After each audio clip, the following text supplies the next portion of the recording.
Hey, what's up, everybody? Hi, welcome to Monday. It super doesn't feel like Monday here in the States because of Labor Day. But I'm here. I made it. Hope all y'all are doing good. Hey, Sam Riga. Hey, Absol. Welcome back, everybody. Welcome back to West of Loathing. It's good you're here for the Loathing. Yeah, hope y'all had a good weekend. I was at the pool a whole bunch because we have a pool here at our complex, and we had a bunch of kids over yesterday, and I went swimming with them.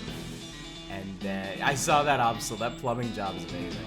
Although I probably shouldn't admit this, but our washing machine down in the garage kind of works the same way, because we had to attach a bunch of other stuff to it. So there's just this big pipe in the wall, and like just a bunch of hoses going into it. So if anybody like popped it out, it'd be kind of a bad thing. Hey Rask, what's up, buddy? But yeah, I was at the pool for most of the day yesterday with a bunch of kids, and I burned pretty good. I'm pretty well singed. So, but my kids wanted to go to the pool again today, so we took them out there. I didn't go swimming today, but I'm all sticky, like not the sexy kind, but like it was hot and I was outside kind.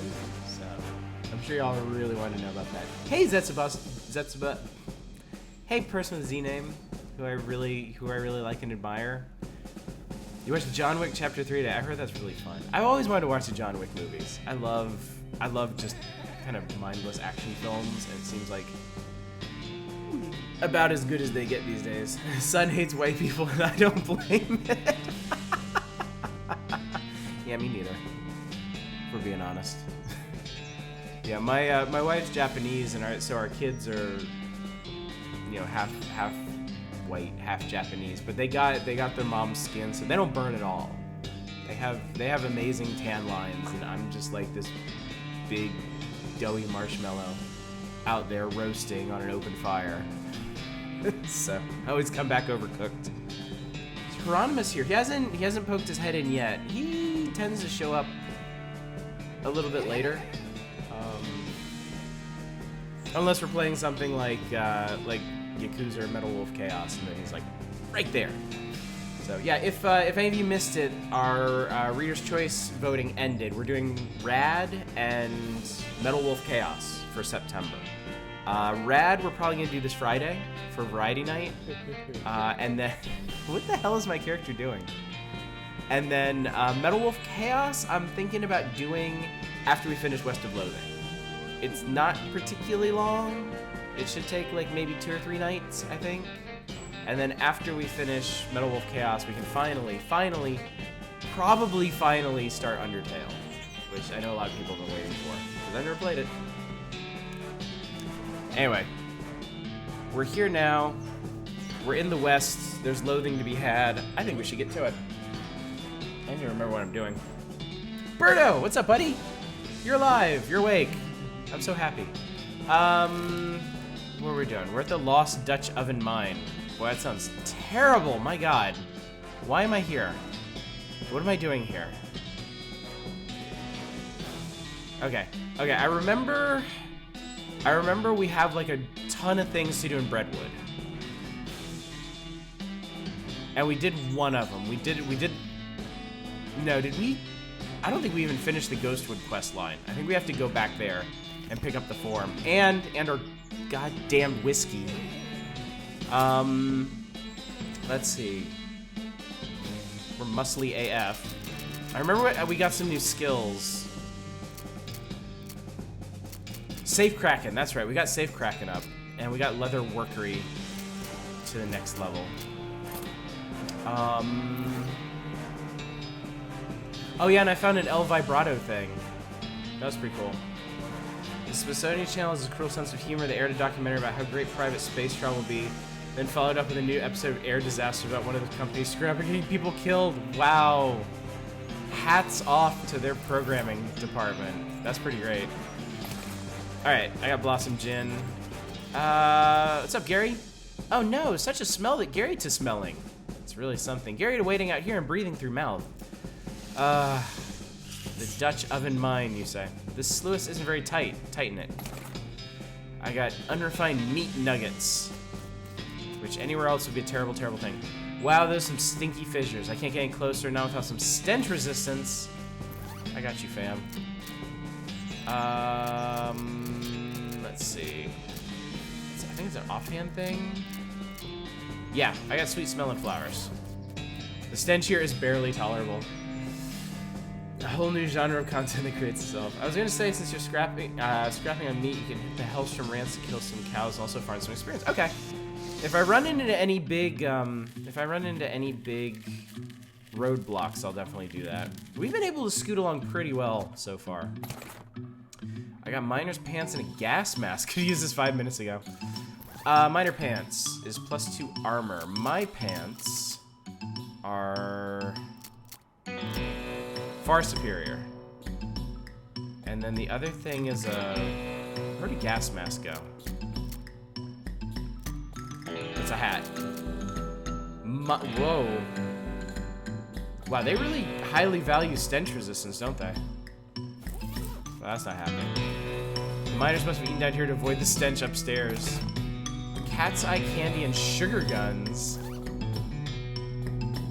Oh, that's cute. Little gun-shaped candy.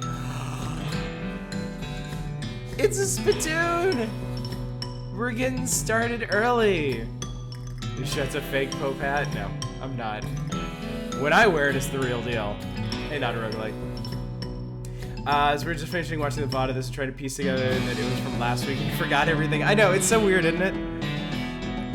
Someday, I don't know. Maybe someday I should change things up so I'm not doing like really super piecemeal playthroughs. I go through one thing at a time and then move on to the next. Oh my god, yes. All right, but I'm reading every word. I'm savoring every word of this. I don't know what kind of tobacco these miners are chewing, but it must be extra corrosive because this brass spittoon has a hole eaten through the bottom and dark stains underneath it where the spit leaked out. Although, oddly, it doesn't seem to be leaking now and it's half full. I guess the miners plugged the hole with something. It's a spittoon. It's disgusting. You can practically see the stink lines coming off of it. Come on. Let's not do this. I'm expecting it. Ah, jeez. Fine. Okay. You crouch down and take a careful look at the filthy spittoon. The inside is blackened with years' worth of stains. The death broth inside has a rainbow sheen like a parking lot oil spill, and occasionally a little bubble pops on the surface. You can actually feel a slight warmth radiating off of it from whatever dire chemical reaction is taking place in there. You realize you're holding your breath, not deliberatively, but from the human body's natural instinct for self-preservation. You take just a big old whiff of that. You're eating lunch right now? Your funeral. Imagine someone made a big pot of chili con carne and left it under the porch. 3 rats crawl into the pot, eat half the chili, and then die. A week later, a family of cockroaches takes up residence among the writhing maggots. The cockroaches smoke thick black cigars, which they light with tufts of burning human hair. That is what it smells like. The only thing that could possibly make this better is if you're eating chili con carne right now. Also, I think this might have just cut our viewership in half, and I'm totally okay with this. Fortunately for you, the rainbow-colored film on the surface of the liquid coats your hand as you plunge it in the toxic stew, keeping it from being immediately dissolved down to the bones. The smell intensifies and your stomach prepares to hose the poisons off your arm with a high-pressure stream of vomit. Your fingers touch something at the bottom of the spittoon. Better pull it out fast while you still have something to pull with. You pull the world's most disgusting pair of pants out of the spittoon. And jump back as the hole at the spittoon's bottom, now unplugged, begins to leak steaming filth. Congratulations, you are now the proud owner of the worst object I've ever been paid to think about, narrowly defeating a leather bondage harness made from the skin of a clown.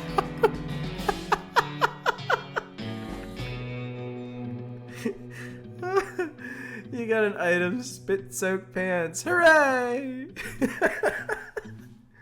Every damn time we do these, it makes me cry. Seriously, like some of the best writing in the entire universe. I love it. The creative mining supplies, you assume. Spike coffee, can of oil, sulfur match. Nice. This one's already been picked over. This card is empty. It's an elevator. It's all rusty. We're gonna oil it. You lubricate the elevator liberally. Sounds like my Tuesday night.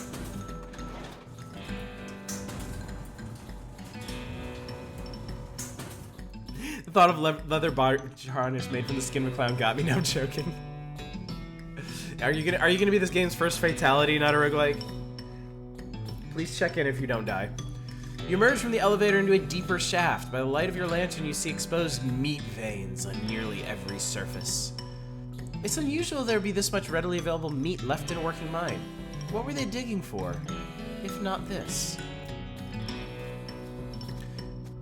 It's less rusty down here. Well, I got meat splaining and a pickaxe, so I'm gonna mine it all. Cool. Good. The hell's that guy doing? My first aid leveled up. This guy's totally out of it. He's gibbering and drooling and doesn't even seem to even see you.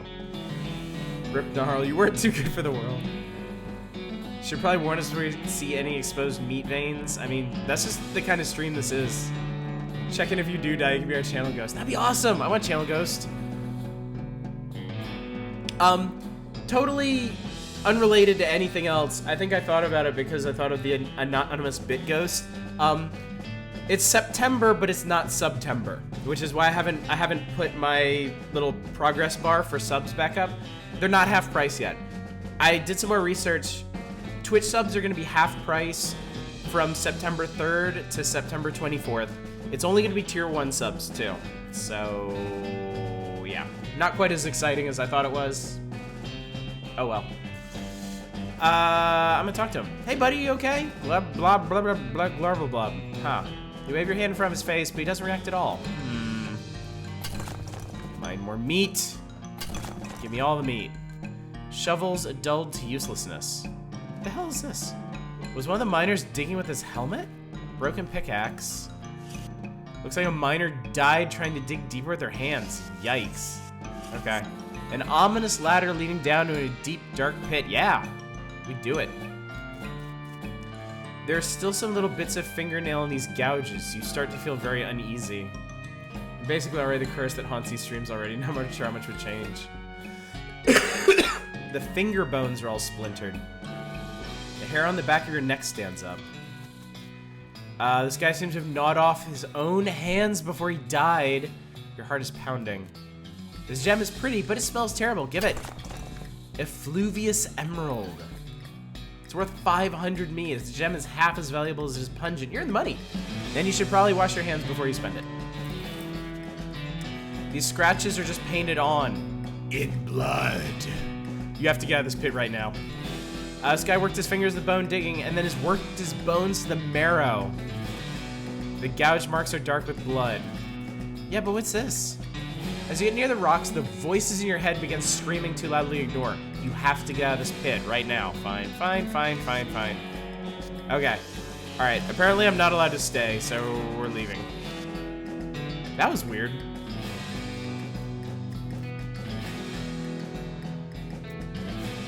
Alright, this guy's still not got much going on. You have to go in through the side. Ooh, ooh, ooh, ooh. Thank you, Samaringa. Thank you, thank you. Oh, yeah, I see it now. I see it now, standing in the front. I don't think it's gonna let me. Yeah, it's not gonna let me.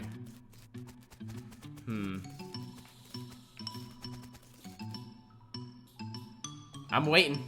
Let me do cartwheels while I wait. There's a thing. I love things. Where beeth a thing? Oh, I have to get it. It's a vibrato thing. Okay, cool. Cool, cool, cool, cool, cool. I love vibrato. We'll get it. We'll make this happen. We'll work it out.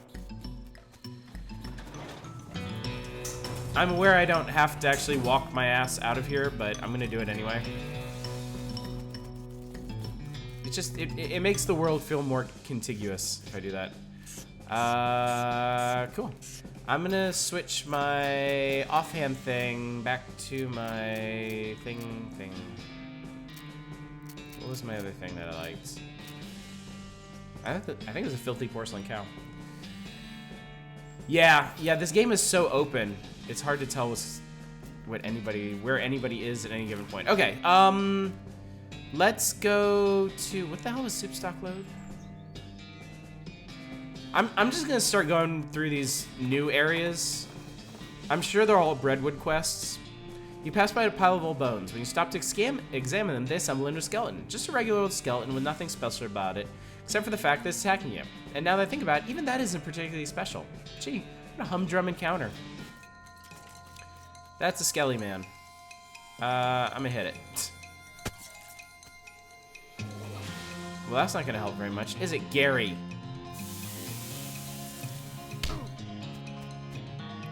Let's see. I'm gonna beef, and then I'm gonna just annihilate this guy. There we go.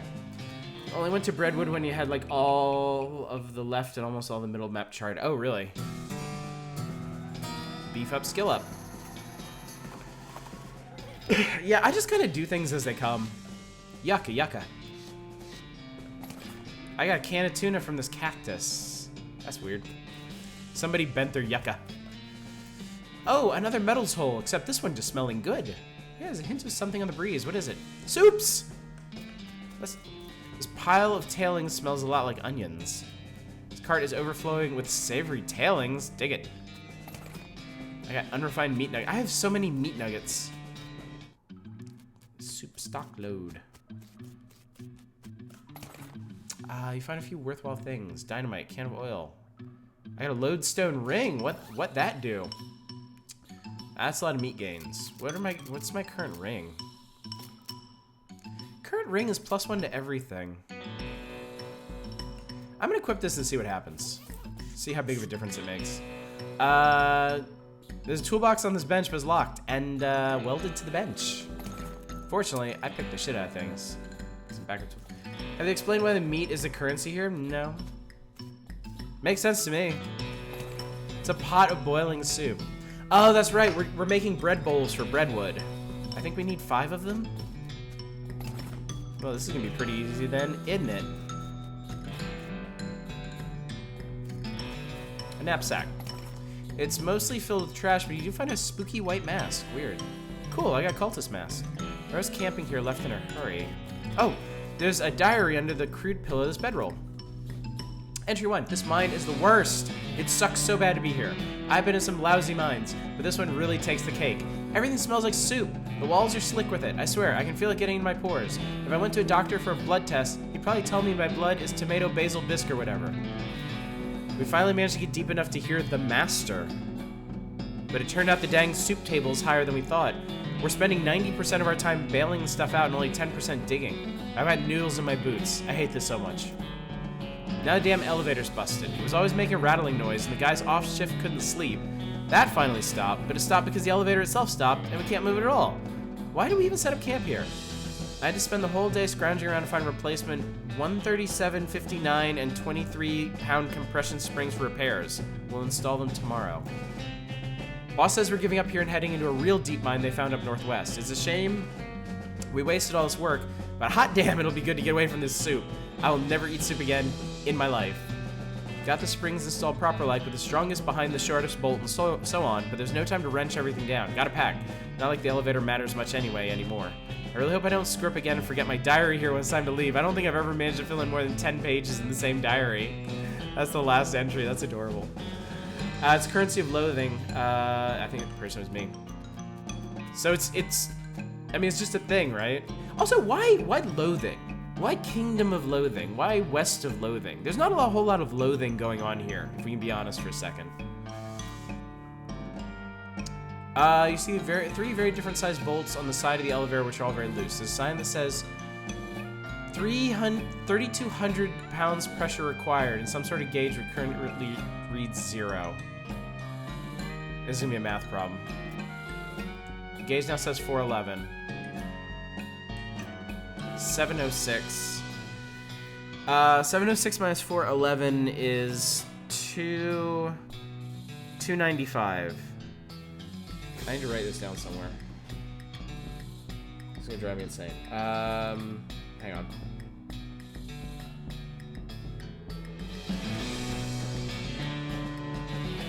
Okay, so bolt 3 is 411. Oh my god. Bolt 5 is 295, I think we just figured out. Yeah, it has to be. Alright, and then bolt 7 is 161.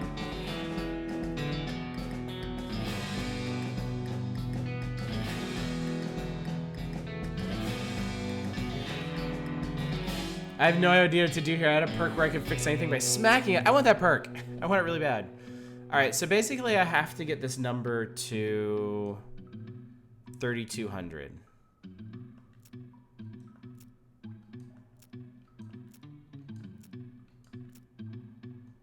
This is probably not the right way to do it, but I'm at least gonna get up in the ballpark.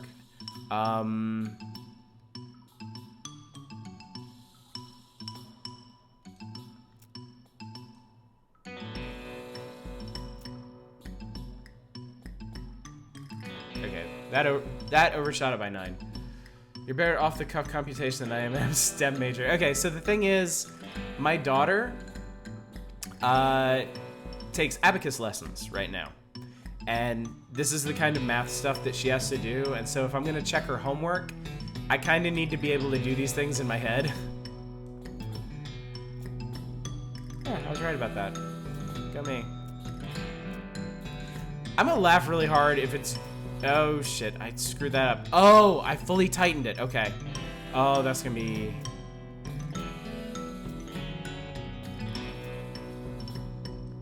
Okay, so I can't fully tighten the number 2, or the number 5.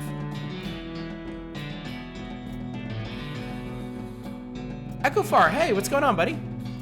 Welcome back to Loathing.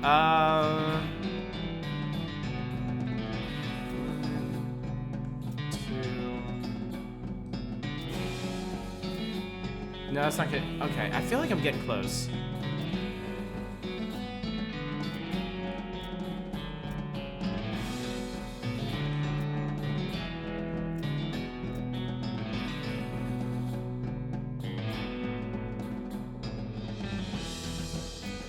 No, that's too much.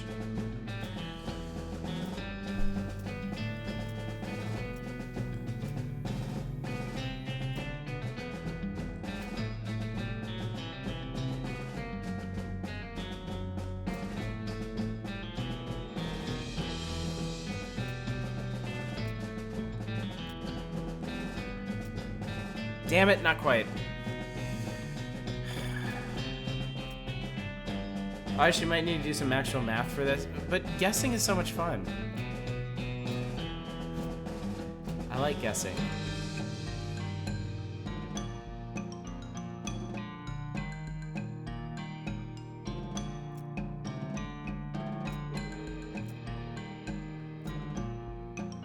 That's definitely not gonna work. Paying attention to the one. That's what I'm looking at right now.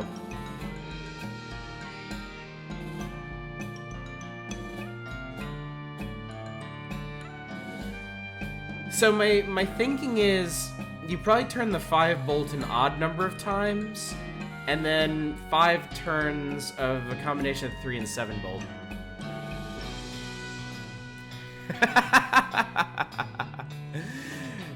I guess Vesti's not the person to go to for anime suggestions. Let's see what we can do from here.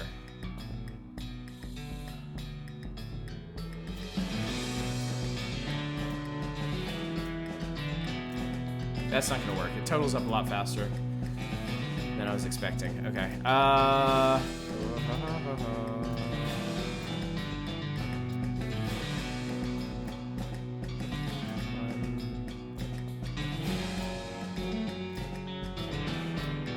Yeah, I already tried that way.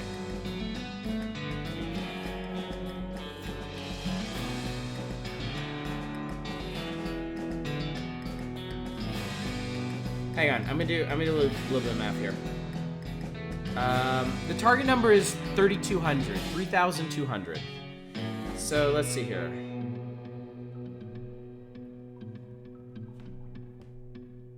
All right, so.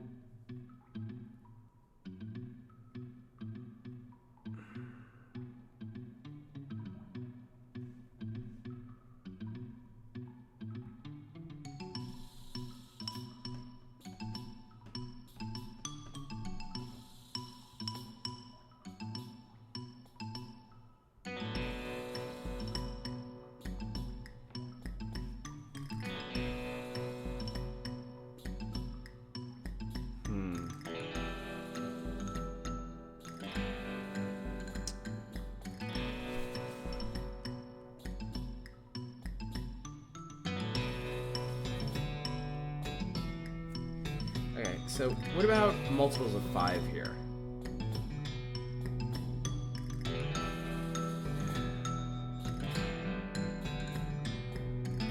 So that's, okay, so that's that.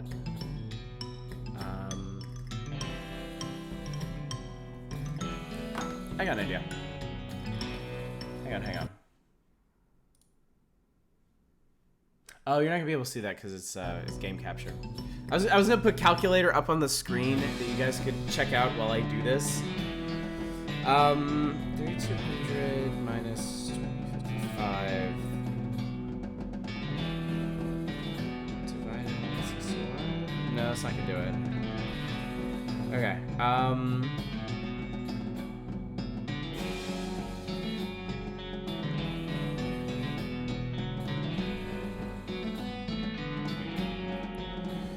Alright.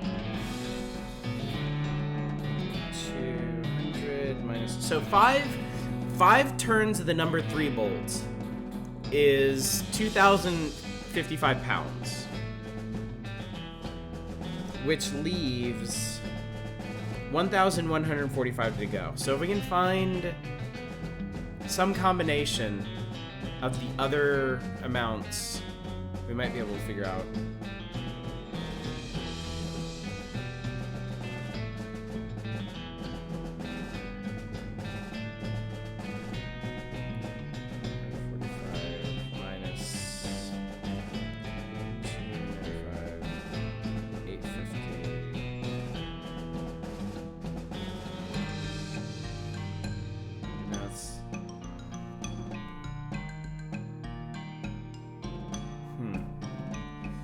Okay. Alright, I think I'm getting somewhere though. So 2, 3, 4. So that's, yeah, so that's 2055.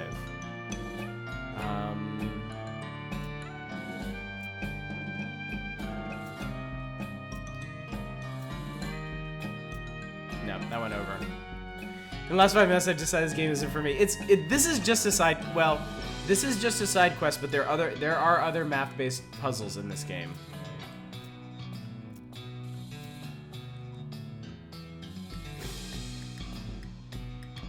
I mean, I know I can, but what's the fun in that?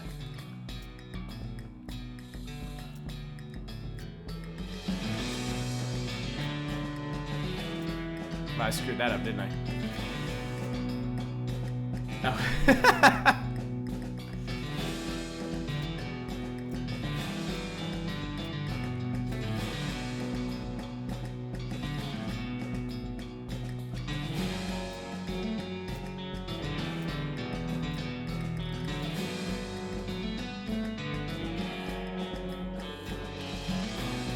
No.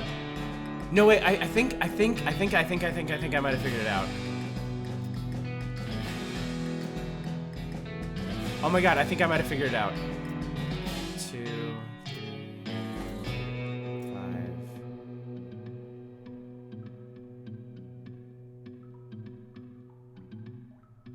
5. No, that wasn't it. Okay. 1, 2, 3, 4, 5.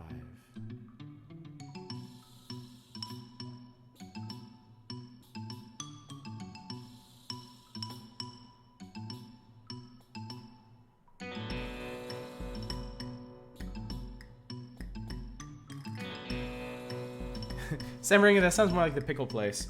These are the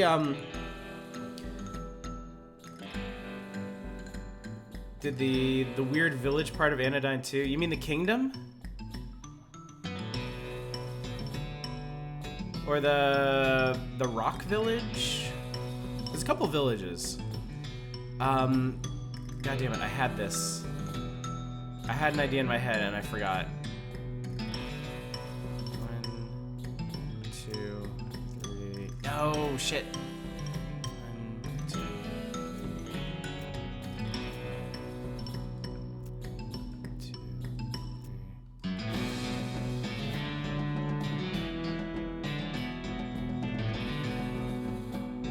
Hang on. I feel like this might be it.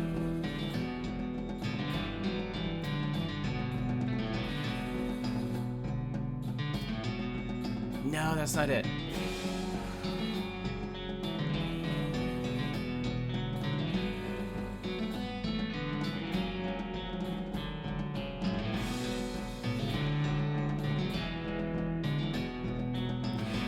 Yeah, no, this is, I worked it out. Bolt number 3 adds 411.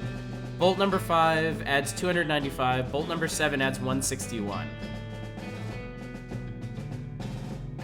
So, yeah, there we go.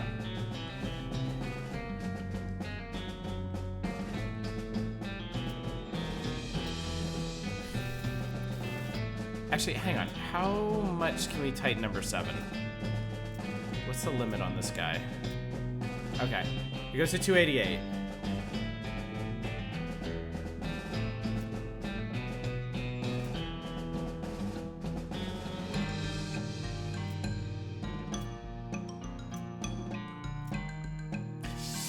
Oh, I felt like that was close.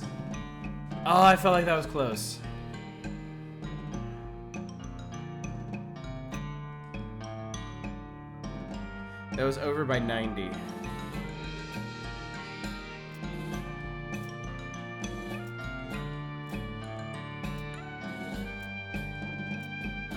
Let me do that.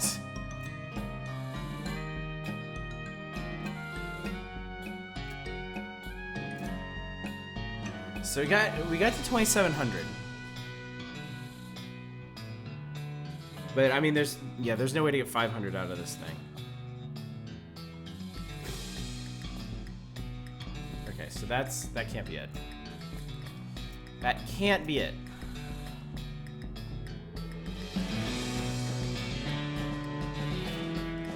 Yeah, sorry.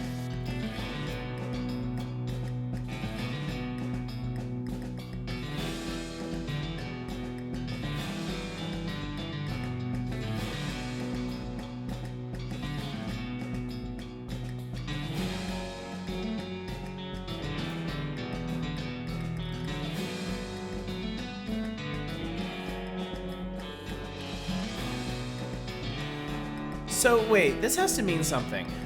I had to spend the whole day scrounging around to find replacement 137, 59, and 23-pound compression springs for repairs. got the springs installed proper light with the strongest behind the shortest bolt.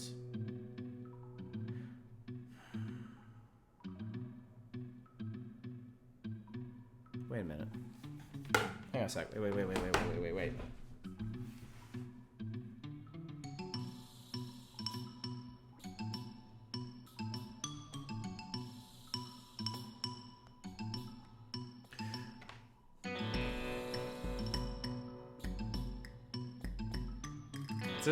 It says just multiplied by that. I just had a really dumb thought.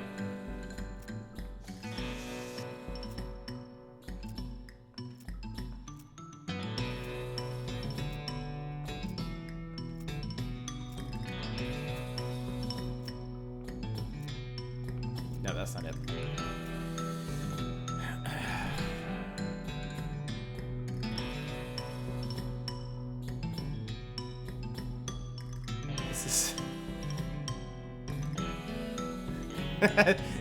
The music scrambling your brain right now.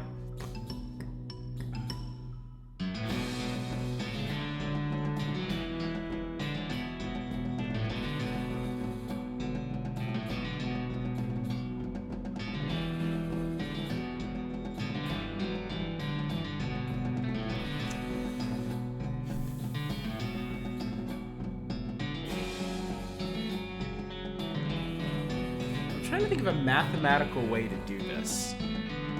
Like how you would, like...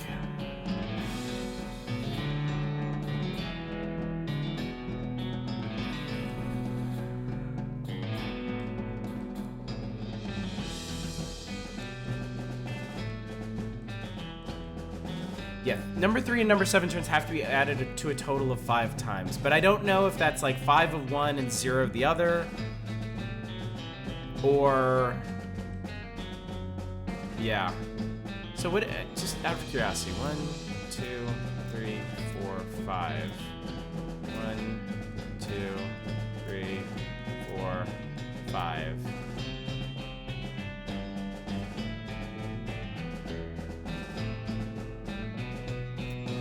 No, it's too much. That's 250 over. 1, 2, 3, 4, 5.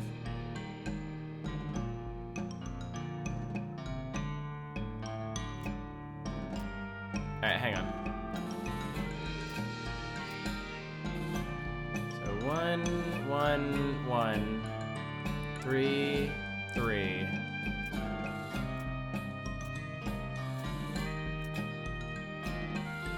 Nope, not quite. That was over by 125. Let's go through all the possibilities. There aren't that many. True. 1, 1, 3, 3, 3. 5. Nope.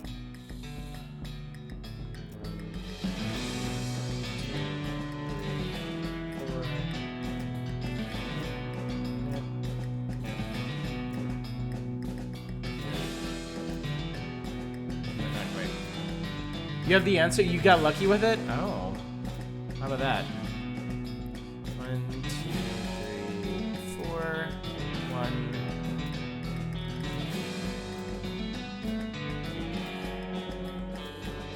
Jesus Christ. 1,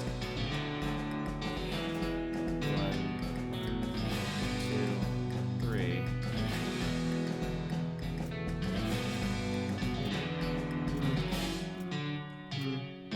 That's not it either. You did it on your own like a week ago. You just went... Wait, what? Really? Holy moly. That doesn't seem to work. 1, 2, 3, 4, 5. You beat this game last week. Oh, wow. Nice. Nope, that's not gonna do it.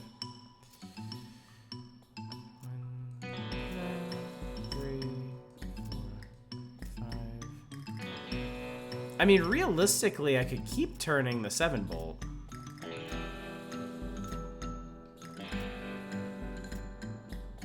I got to 2700 again. Good for me. Yeah, it could add up to 10, which is what I just realized. 2, 3, 4. 1, 2, 3, 4, 5, 6.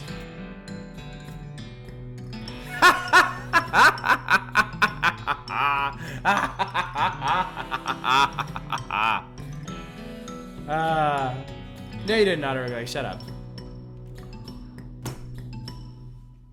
Brute forcing wins the day. You hear a plate snap firmly into place, and the elevator seems to now be humming with life. Looks like it's working now. Awesome.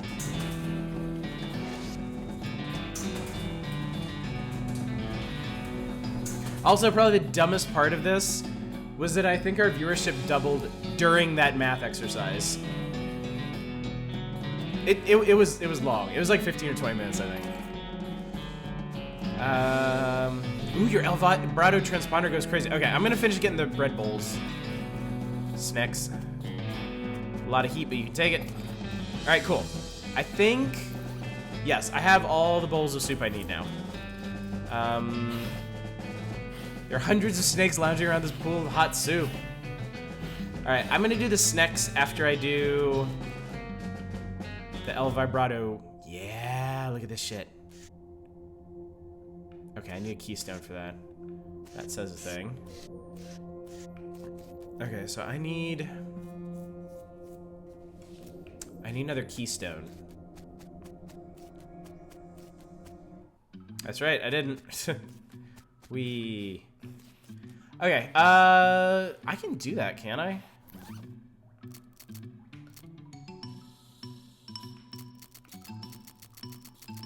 Do I have enough vibrato bits for that? I don't even know how many it takes. Be under quest. I have a transponder, I have 7 scraps, 5 punch cards, and a cylinder. 5 scraps, okay. Alright, we'll fight some snakes, and then we'll go to the professor. Try to send 2 postcards on the same day. Okay, cool. I got the jump on him. A muscular soup snake, cool. I'm gonna beefy.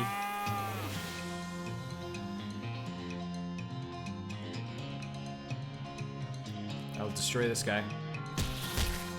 One of the vibrato places a grinding spot for parts. I don't think so. I think I found one vibrato haven.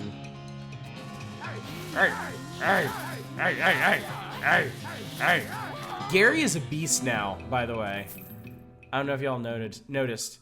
A stewed snake and a snake venom bladder. Gross. Okay. I don't need that. I'm gonna go to the professor.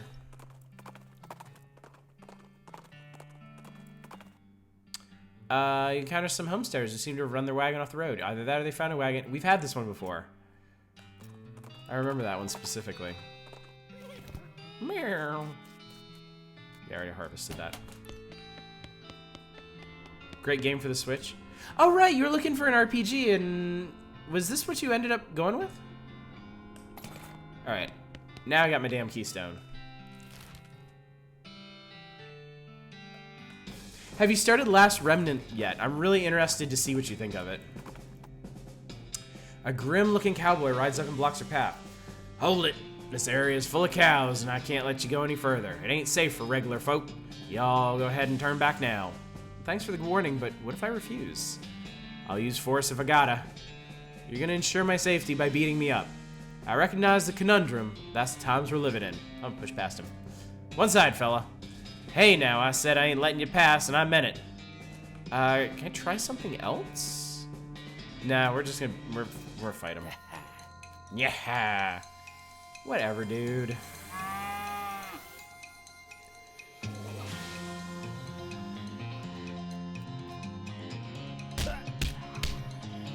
You ain't even a cow and I just punched you to death.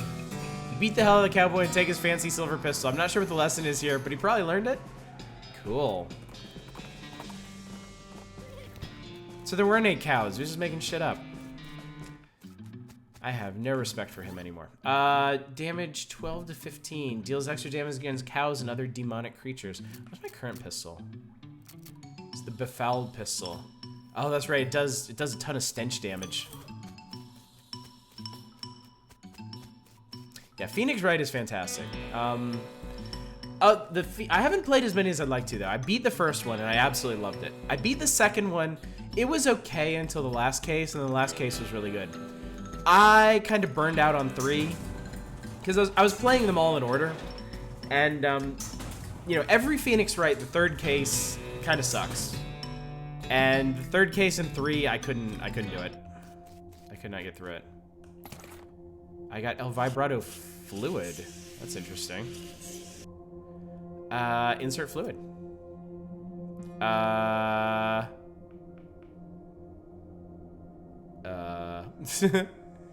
Kroka's Chotazak.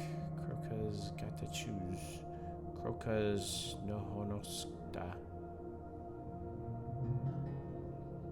Play the gacha. Wait, what? Is there a gacha Phoenix Wright game?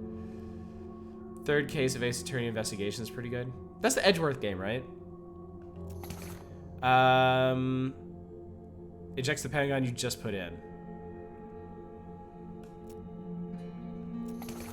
I got El Vibrato Seltzer. I got El Vibrato Rum. Cool. I got a food cube. That's cool. Vibrato Seltzer is one of the better drinks. Neat. Okay, we're done here. Let's... I mean, shit, we're right here. Let's go to... Let's head to Reboot Hill. You find a big crate, which probably fell off a wagon on its way to rancher hunting. Unless maybe it just grew here wild. You've seen a lot of weird-looking cactuses in your travels. Open it with a crowbar. Ranch punch, ranch dressing, nerve pills, surgical gin. Reboot Hill has one of the most annoying, not recorded at all puzzles. Great, let's dumb our way through it. Wow, these trees. Hello, such trees they are for spooking. No kidding, these are grade A scary trees. I hope they knot my soul to sucking out. I don't really know anything about goblin religious beliefs. You guys believe in souls? Yes, but we sharing? It's complicated. Okay, weird. Speaking of spooky stuff, Wednesday, we're going to be doing the Little Nightmares DLC. It is so decided. Don't worry, it's just paint. Friday, I think we're going to go ahead and do Rad, which is one of our 2 Reader's Choice review selections. And then Saturday, the poor PS2 here is dead. I'm looking into getting a backwards compatible PS3, so not only will I be able to play PS1 and PS2 games, but also it'll open up a whole new world of PS3 possibilities for us. But until then, no PlayStation streams. So I'm just gonna jump straight back to Final Fantasy Legend 2 on Game Boy. So, if you want to name a character in Final Fantasy Legend 2, if you want to have some influence on the party that we're gonna be playing for like, I don't know, like 5 or 6 weeks, because that game's significantly longer than the first one, be there on Saturday. Very important. I'm pointing at the camera so you know this is important. Okay. Can I force you to not name a character after me? Hang on, let me get... No. Alright, thank you. Alright, so there was a gate back there. Strange, there's a keyhole in the trunk of this tree. There's a piece out there. I will say, if you're not there, the chances of us naming a character after you increases exponentially. Now that you've actually made a big deal about it. See, right there. Right there. There you go. You've doomed yourself. Can I have you name 2K? We're just gonna name the entire party Vesti. I think you can do that. I don't think the Game Boy has any protections against naming all your characters the same exact thing. It's gonna make the combat logs absolutely incomprehensible, but we can do it. Billy Spider McKinley turned out to be way more than one. Ew, gross. Wise old Jed Marmot. This time the bar ate him. The ground here seems reasonably soft. Okay, hang on. I'm gonna find out what's going on in Boot Hill before I start digging up any graves. Gone to the big pie eating contest in the sky. Biff Bunkerston. He was a real butt face. You have woken the Vestia. I believe the plural is Vestin. Snidely Crandlesworth. He was sort of like a Benjamin Button kind of thing. Clean Willie Hinks really is gonna hate this burial thing. Tried to eat her way out of a bear. Nobody ever saw a man die that way before. Wow. Looks like there's a whole gang buried here. All right, there's a sword stuck in that one. Let's see. It's plot 1. You see the ghost of an elderly woman holding flowers. She seems lost and depressed, above and beyond what's expected for a ghost. Howdy, ma'am. Is there something I can help you with? Oh, it's awful. I can't remember. I can't remember at all. Let's start at the beginning, okay? Well, you see, I had 4 daughters. They married 4 brothers, the Smith boys, and after that, they each had 5 daughters of their own. Unfortunately, I outlived every one of the 24 of them. Is that right?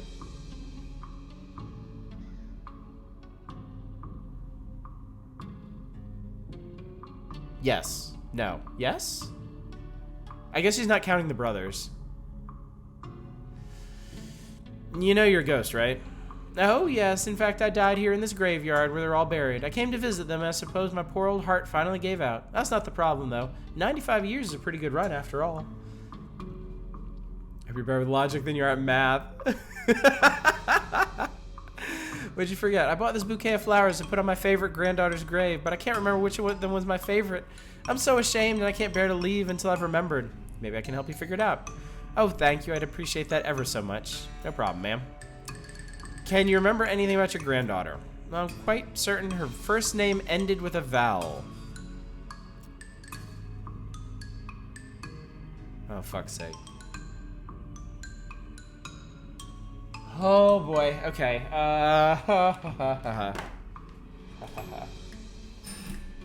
Ladies and gentlemen, let me introduce you to the official Gold-Plated Games physical planner. I am so old-fashioned that I actually write out when I'm going to be reviewing everything on here. So, let me just find a good space for this. All right. Whew, okay. Here we go. All right, notes. All right, name first. First name ends in vowel. Okay, so the old lady is 95 years old, right? This boomer as fuck, I know. If you don't get this one right, you have to sleep and try again the next day. Holy cannoli. Obra Dinn's a prime game for taking notes. I started Obra Dinn last night. That game is nuts. That game goes wild in like the first 20 minutes, and I was not expecting that at all. I was expecting like... I'm not gonna spoil anything about it, but I was expecting a very reasonable like murder mystery procedural thing, and holy fuck, it went nuts. Yeah, I was up for like, I was up until 3 a.m. last night playing Obra Dinn. I got into one of those situations where I was like sitting there, and I was like, I should be working on a review, but I really don't want to work on a review, but it feels weird to play something, so I'm just kind of like sitting there noodling around on YouTube, and I'm like, I can't do this, I can't do this. I'm just gonna play something, fuck it. Obra Dinn. And I spent the next 3 straight hours playing Obra Dinn. I know. Like, I clench up now every time I pull the pocket watch out. I'm like, what fresh hell is this gonna be? I feel, I'm so happy when I find a person who died of, like, natural causes or something simple at this point. How many hours of sleep did you have before work? I did not work today. I was off today. I got up at, like, 9:30 this morning. My kids got me up. Okay, she was between 37 and 42 when born. All right, what else? First name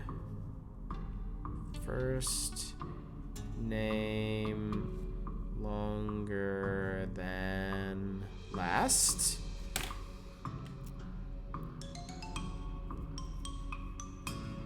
Wasn't buried next to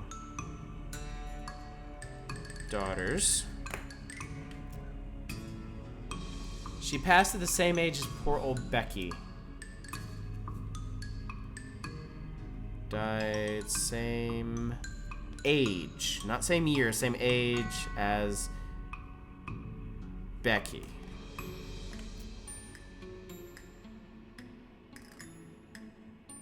Hobby was knitting.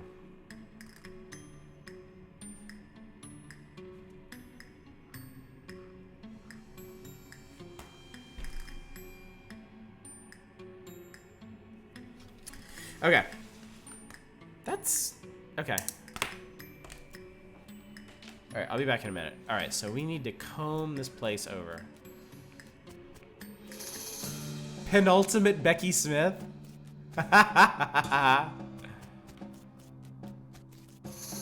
Okay, so it's all these... okay, so these are it. These are them. Okay.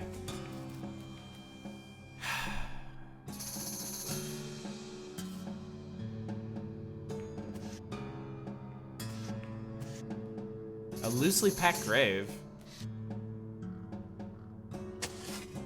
You uncover a coffin that's apparently delivered by mail because it still has the address printed on it. Either that or this was a joke about somebody going to the Hellstrom Ranch after they die. That's odd.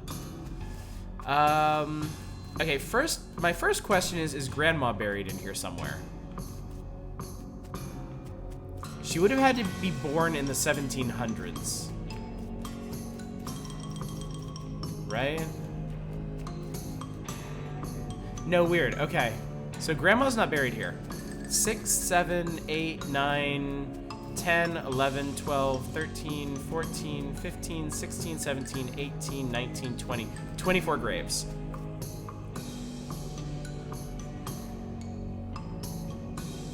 Oh, Granny's on the right. Okay. 24 graves. 4 daughters. 20 granddaughters. 1800, 1895. Okay, cool. Okay.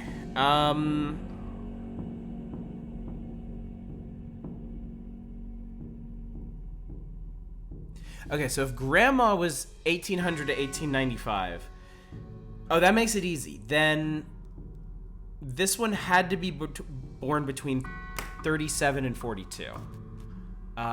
So that's not gonna rule out many of these.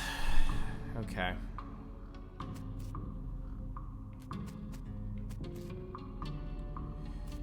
That's not really gonna rule it. I mean, that basically just rules out her daughters. So Farah is one of her daughters. Margaret. Okay, it can't be Linda. Or Leilani. Or Lenore. Paula. Could be Fiona.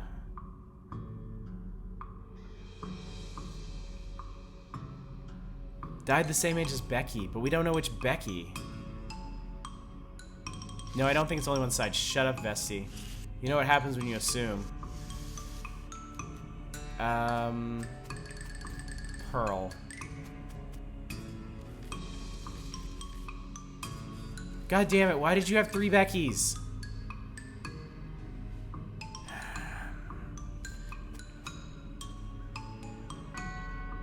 So, this Becky...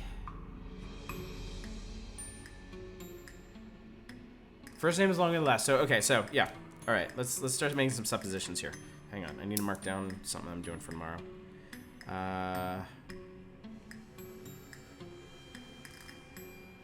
Okay. Alright, so.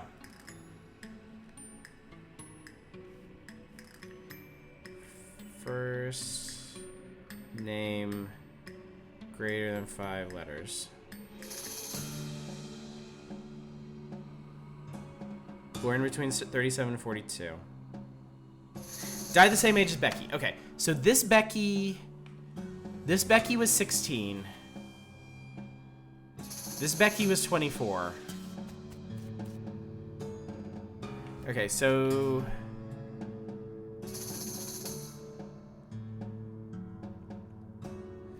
Okay, so she has to be either 16...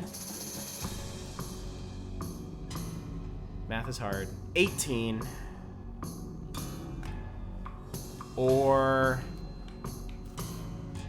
24.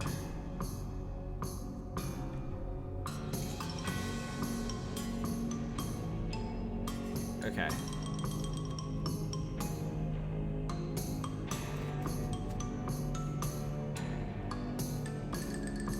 Yeah, I got the numbers wrong.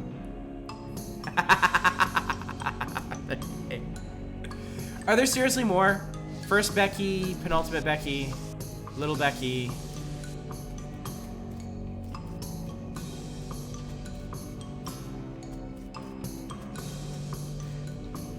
Mezzo Becky. Great. Alright. 38. This one is 50.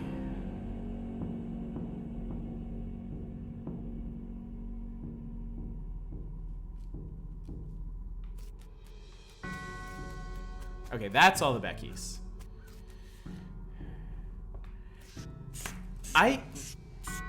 Yeah, there's another side, but none of them are Smiths.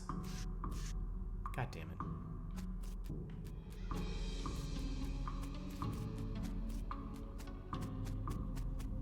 That's just Grandma. That's Grandma, and then the rest of these are unrelated. Like, we checked all of these. They're all funny shit. So no, she has to be over here. God, you're an asshole.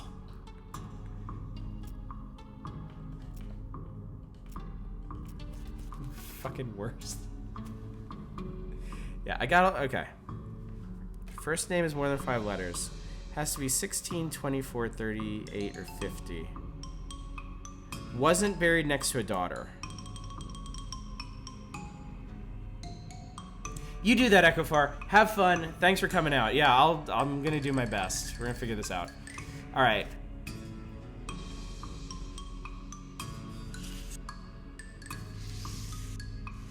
Okay, so the daughters are Pearl, Lilith,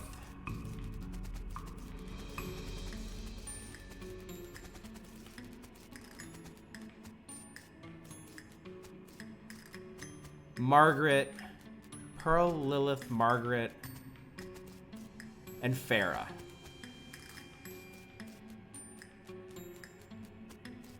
So it's not any of those.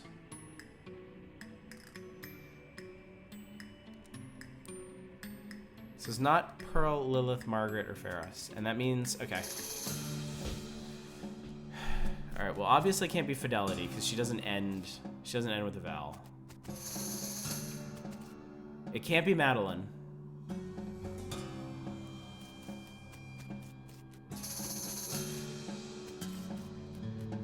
It can't be either of these. And it can't be either of these. All right, so that cuts it down.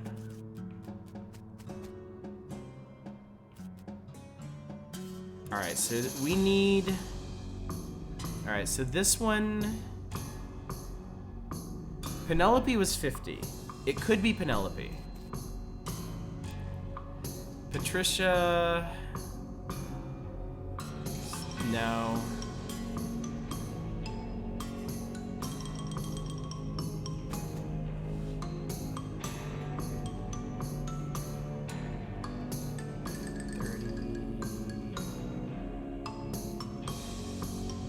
No, can't be Fiona. That's... Can't be Faye. Ah, gee, she was 5 when she died, damn. Also, her name's only 5 letters.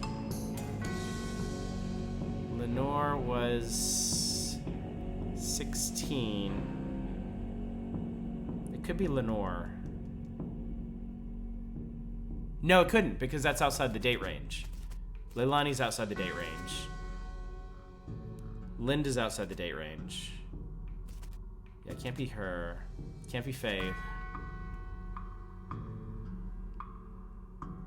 She was something 7, which isn't going to be it.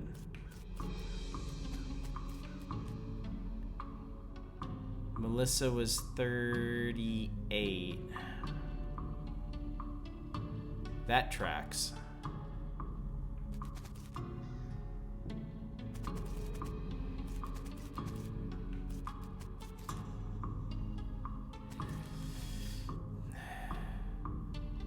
It could be Melissa. Or it could be Penelope.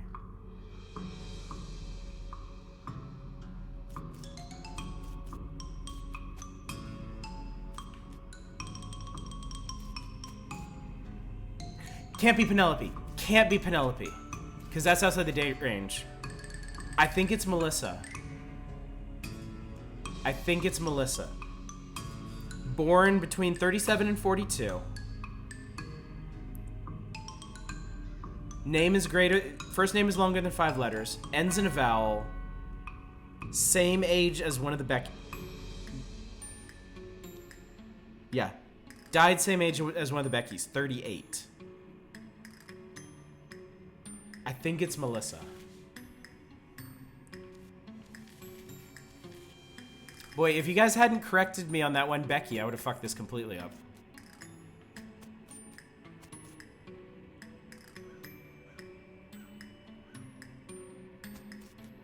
Yeah. I'm pretty sure it's Melissa. Let's try that. Because if I got it wrong, that means I just have to go sleep, right?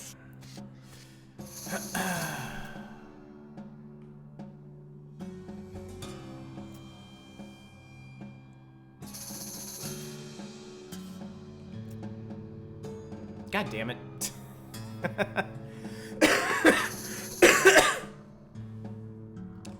Why was it not Melissa?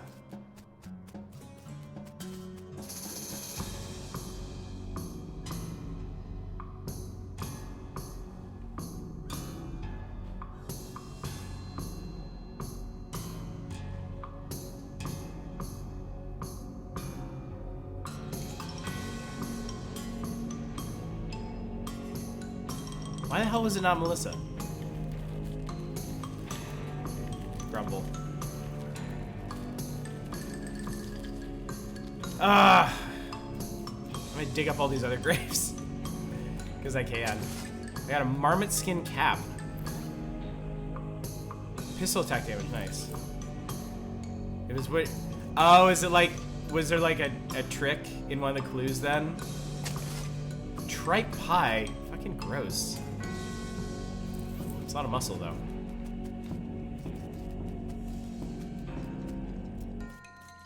That's a lot of skeletons. That's a lot of beefy skeletons.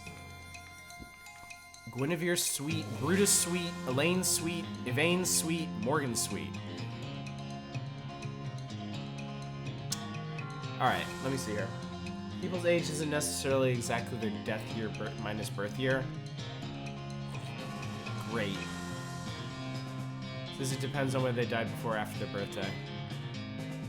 That's kind of a dumb thing to hinge your puzzle on, if that's the case, because there's no way to know that, based on what's presented. Alright. Beef. Alright, we're gonna get rid of the guy with the gun.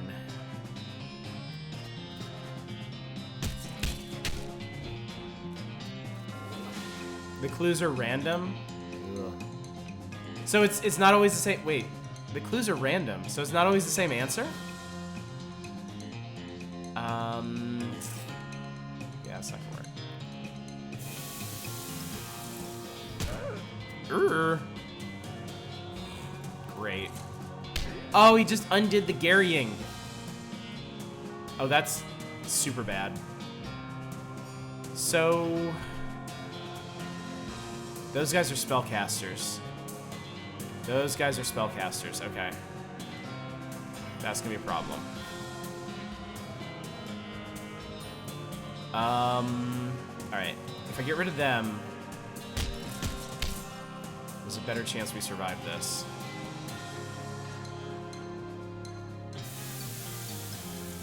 So that puts him back to normal. Gary goes down. Alright, yeah. You need to go before you completely fuck everything up for us. Except I don't have enough. This is gonna be a problem. Oh, hey. Physical attack, right. Not that beefy. Alright, let's get rid of you. Oh, good thing I'm so beefy. It's gonna take a bunch of attacks to get rid of them, though. But I got time. Do do do do do do. So there's a bit of wordplay involved in this, huh?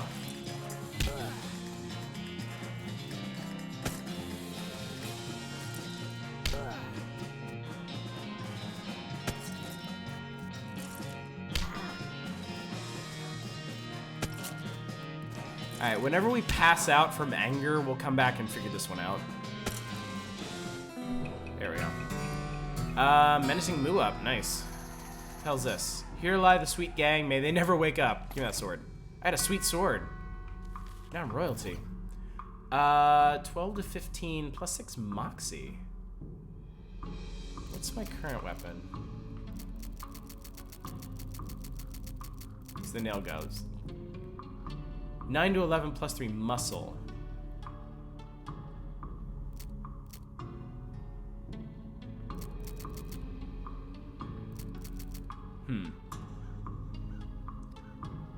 Apparently there's also a clue for this puzzle in Fort Cowardice. Oh, okay. Hellish Shield and Sweet Sword. I was AFK, what was the puzzle? Oh, it's Grandma. Wait, no, you were here, weren't you? Vernon Pensicord. I really thought that was Penis Cord. Professional Sword Swallower. Dynamite Jim Fresco, all the bits we could find. His tombstone's big and fancy and has a door on the front. Open the door. Inside there is a document, a weird little metal object. Read the document. The document describes a tontine, the burial wishes of Chet Busterly, and a weird sequence of letters. Huh. B-T-L-I-T-R. Pick the lock.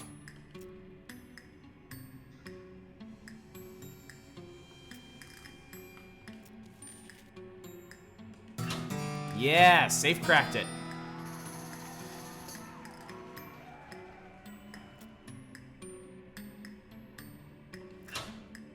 Alright, hang on. That's right, I'm not taking the objects, because I don't know what the fucking cipher says. And it might be like, don't take these objects, idiot.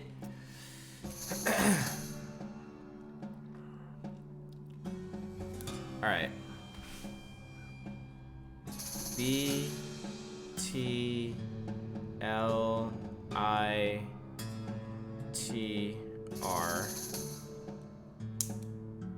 Too deep in this puzzling thing. What the... I've just gotten my ass kicked by 2 puzzles in a row, alright? I'm not taking chances.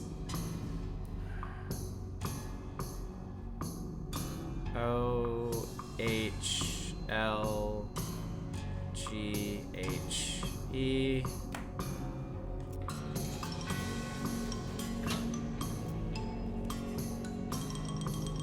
Okay, I get it. I-E-H-T-E. Boot Hill 8 E-I-G-H 8th tree. Boot Hill 8th tree. Isn't that the one I found with the keyhole? Key fragment, okay. Alright. Well, that was exciting. Some of the key. I got the tontine key, a little spit, a little belling wire, and voila. Voila indeed. Alright. So that's that. Let's see what's over here. Plot number 2. Shank Weems. We're reasonably sure he's dead. Adam L. Omada. They got him coming and going. Dink Scotch Turkinson. Drowned in a whiskey barrel. It's what he would have wanted. I got some decent whiskey out of that. Old Dead Tom. Took us kind of a long time to get around to this. Fred Deeks couldn't remember the rhyme about which snakes are poisonous. Patent emetic. Died as he lived, screaming. Gennarald Flents. I love it. Kingdom of Loathing had a puzzle that was a long reference to Hollowback Girl's solution was bananas, and their character puts their pom-poms down. That's amazing. His name was a palindrome? That's great. Annette Jangle, first lady bicyclist to ride off a cliff. I got riding boots. Cool. Maximum AP and speed. Wait. These boots are made for riding, probably, but not the kind of riding you're probably thinking of. Lavender Crinks, inventor of the external combustion engine. It's the remains of Picnic. Jellied escargot, cat's eye candy, and a gothic cameo? It's an ornately carved brooch with a jet black gem in the center, which, come to think of it, might be jet black because it is in fact a jet. This item goes on your lapel. Spooky resistance. That's cool. What the hell am I using? +1 armor? Let's do spooky resistance. Because I get spooked the hell out. King of Loathing also has an area where every enemy name is a palindrome. Wow. That's some attention to detail. What we got here? Xavier J. Horndog ran for mayor right off a cliff. Lucky Vinny Pike. It's bound to run out sooner or later. Gina Slapradish ate too many wasps. Hazel Batchley embroidered herself to death. That one guy, you know the one. Yeah, him. Bread Haggins, the most strikingly rat-faced man any of us had ever seen. Stanrietta Minkelston tried to eat a live eagle on a dare. You got a handful of loose teeth. What's up, buddy? The skeleton doesn't seem particularly threatening apart from being a general reminder of your own mortality.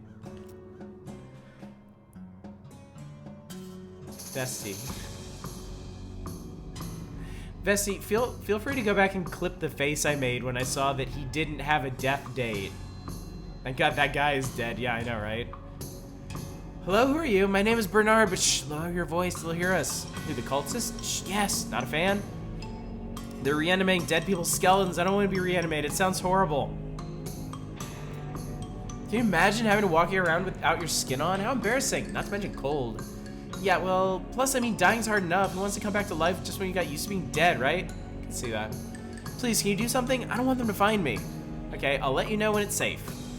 Great, thanks. I'll just hang back here until the coast is clear. We all make sacrifices, Vesty. I allow you in here by my good graces. You can at least cast a scantwise glance at my face from time to time. Paulette Tootsberry died of a disease we don't have a name for yet. Proletta Fink, territorial scoffing champion. What the hell is this? Well, this is interesting. You're not gonna get past this barrier whirling bones without, well, making so there's no barrier whirling bones here anymore. I will crush them. These bones attached to nothing are no match for the ones attached to your muscles. That's a good-ass sentence. That is so good. Glad I never paid for sub. Rude! You love it. You know you do. Susan Boingstrom, buried with her treasured collection of dog ears. These cultists look like they barely maintain control over that skeleton.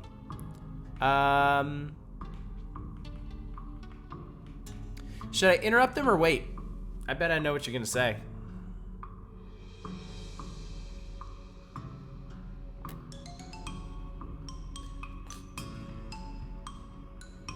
Alright, we're gonna wait. We ain't walking away from this. I ain't afraid of no cultists. You hide behind a tombstone and wait. After a few moments, the skeleton rests itself in the cultist's control and goes on a rampage. Bones and teeth fly everywhere. None of them belong to the skeleton, if that gives you any indication of how the fight turns out. Seemingly satisfied with the carnage it has caused, the skeleton scratches something in the ground and then shuffles off to the south. That is good. It says Grutch. This is what the skeleton wrote. Must be its name? Grutch. Black book. Yeah, black book. Fundamentals of Nex Mex. I'm not reading it. Don't even bother. Bed vroom. Nothing left but boots and teeth. Nothing in here but 3 bedrolls and a single stale smell. Hastily constructed, very shallow privy. Peninsula Wackersley. Nice lady, but a really unfortunate name. Alright, let me put my friggin' stench resistance back on. You know what? Hell with it. I'm just gonna leave this thing equipped. There's a little slip of pink paper in here.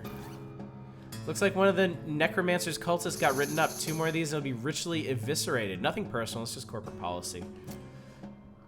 You read over the infraction list on the slip. Looks like one of the cultists was gathering dangerous mushrooms.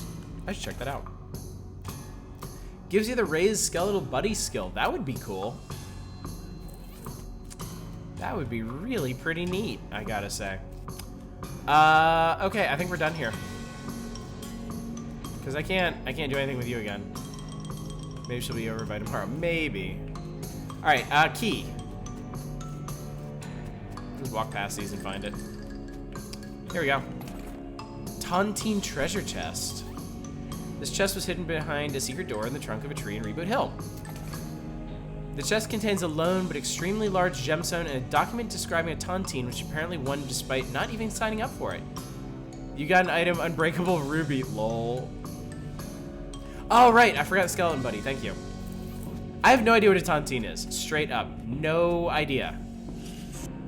So if I knew at some point, then yes, I forgot. Hey, buddy. I took care of him. Great. Woo, that's a load off my mind, let me tell you. Here, you can have this worry stone. I don't need it now. What? As rock has a hole rubbed into it by incessant worrying. Fidgeting with it will stop you from looking so anxious all the time. Watch the Simpsons episode with the hellfish. It's what Han Solo warmed Luke up with on Han. You've probably seen one in a movie.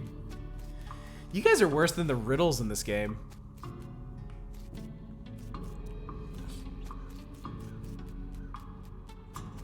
Alright, cool. We did it.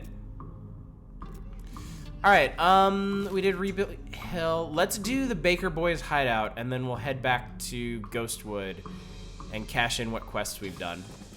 Wait, no, it's Breadwood. No, I need to go Ghostwood anyway. Although I don't remember if it's been long enough. This bakery has definitely seen better days. Butter, oh my god. So that happened. Learn an annuity shared by subscribers to a loan or common fund. The shares increasing as the subscribers die until the last survivor enjoys the whole income. A scheme for life insurance in which the beneficiaries are those who survive maintain a policy at the end of a given period. In other words, who cares? Absol with the whole truth here. A bakery seems like a strange place for a bandit hideout, but I probably should have stopped being surprised by now. Bakery? Where people make bread. Do you guys have bread? Sure, yes, to making of breads of cactus. Cactus bread? I thought cactus would be too watery to grind into flour. No, no, not a whole cactus. Just pricklers. Okay. I didn't actually mean to do that. I want to look around outside first. Ow. Agave nectar. I can't do loco weed yet, which is rather disappointing. I bet that'll be entertaining once I can. Nothing on these shelves. Nothing but inedible garbage. Big baker's oven's long cold. More inedible garbage. Nope, this garbage is also inedible. These teenagers seem dispirited and are trying to drown their sorrows with big mugs of water. Maybe they misunderstood the idiom. Hey, you boys would know about some bread that went missing, would you? Aw, nuts. I told you we'd get in trouble, Billy. Shut up, Jerry. Way to just blab everything, dude. Fucking Jerry. Calm down, you two. The mayor just wants his bread back. Hand it over and the trouble you're in will be minimal. It ain't that simple, lady. We sold that bread for meat to start up this bakery. Why? Because we wanted to make something of our lives. Everyone in Breadwood is just bums. Plus, like, everyone needs bread, right? So we figured to make it big. Okay, well, no problem. We take the mayor, the bread you made, call it even. Oh yeah, no problem. Except for the fact that we don't know a dang thing about making bread, it turns out. All we ended up with is weird lumps. Oh, that ain't true, Billy. The last loaf we tried was almost right. Yeah, sure, that one was nearly edible, but we're practically out of ingredients. Maybe I can help. I might know someone. Do you two know Louise Lathrop? No, who's that? She might just be the solution to your problems. Let me head over to where she lives and talk to her for you. Okay, cool. Loco weed is just weed. Okay. No. Nice hat, idiot. Do you know someone who's hiring a baker? I do happen to know of a bakery that needs some help. Really? That's wonderful. Oh, geez, I can't go like this, though. I'm filthy. Nobody would ever let me step foot in their kitchen looking like this. Do you have a bar of soap I can mooch off of you? I need soap. I had soap. What happened to my soap? Where the hell in damnation can I get soap?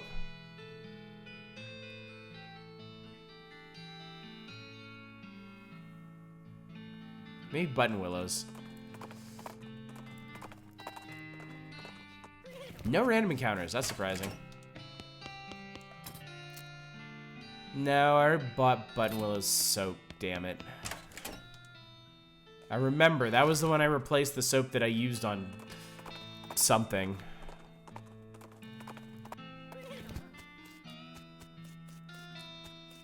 Dirtwater Mercantile, bail me out here. Nope.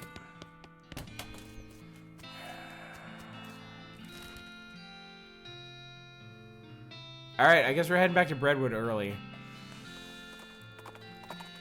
Wait, do they even have a store? I don't remember. Your transponder beeps, indicating ordinary-looking copse of trees. Ooh, check it out. This is just north of Breadwood anyway. The curious copse. Looking at all these trees. You'd have to, there's nothing else to look at. And yet, a bleeping box shouting to bring us here? There's another store in the first area. Are you talking about Dynamite Dan's? Beeping slowly and quietly.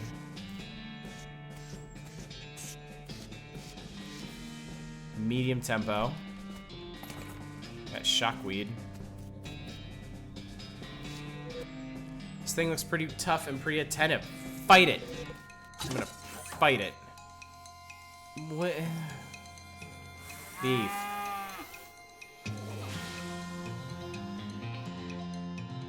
Annihilate. These El Vibrato things ain't shit.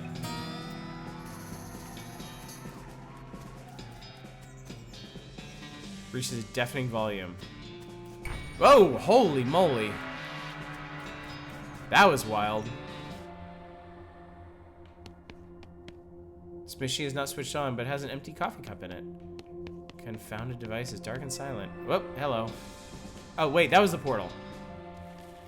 The monolith is dark.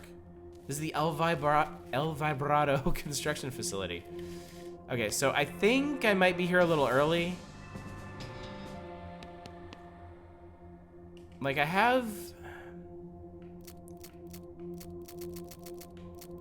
a keystone.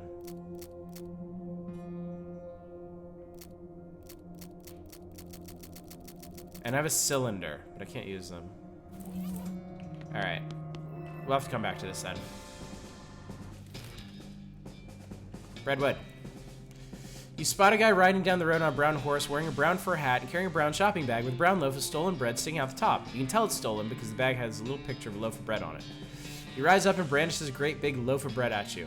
Hand over all your bread or I'll bludgeon you to death. Jeez, you sure like bread, huh? That's kind of my thing. I threaten him right back. I ain't afraid of you or your bread. I'll turn you into croutons, and I'll turn those croutons into breadcrumbs, and I'll feed those breadcrumbs to ducks. Gasp, not ducks. The bandit wheels his horse around and rides away in a panic. All right.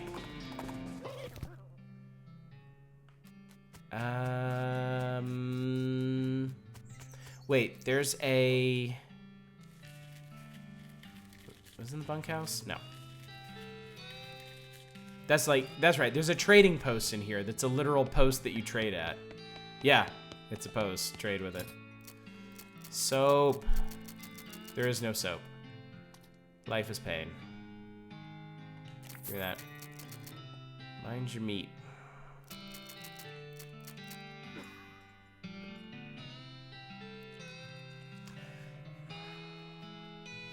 I have the weirdest feeling this is gonna be important later.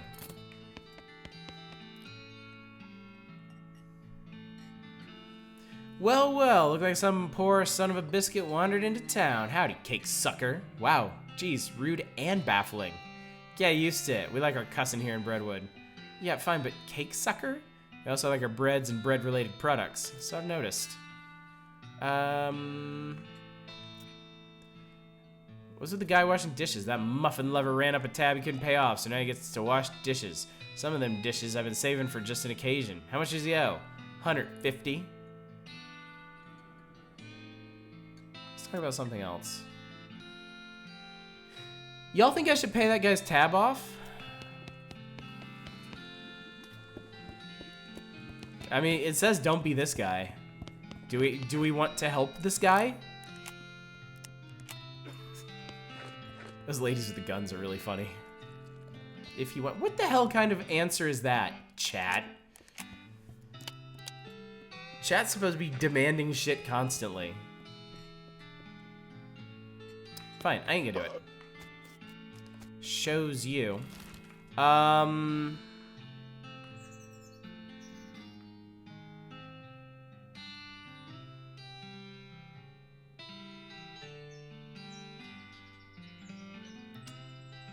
wait, I don't want to leave yet. I want to talk to the mayor, because I actually did some things.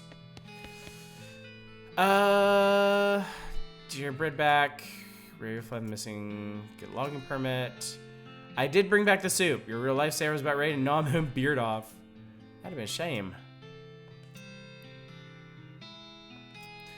What cemetery is he talking about? Oh, it must be the military cemetery. Okay, fine. There, see, there you go. That's what I need to hear. Do it, you opinion-having dork. About the dish guy. I'll pay it. You're even dumber than I assume, but whatever. You can tell him he's free yourself. Alrighty. Hey, I paid off your tab. You're free. Huh? What'd you do a thing like that for? I was feeling charitable, I guess. Well, thanks, but I don't know how to do pretty much nothing except washing dishes. Nothing at all? Well, I can also wash clothes. I can play the washboard. That's pretty much it, though. Send him to Dirtwater. Plenty of job opportunities open up in Dirtwater. Why don't you try your luck out there? A dishwasher wanted. Haha. Okay, I'm gonna be an idiot and go to Ghostwood. The goblin's standing off to one side of the trail, just staring up at the sky. They don't even seem to notice you're approaching. That's an adorable portrait. I love it. Hello? Oh, hello, hi. What are you doing? What you to doing? A moon, I am looking at it. Neither moon is outright. Neither moon? Neither moon is out right now, nothing being up there. I am happy to waiting. Oh,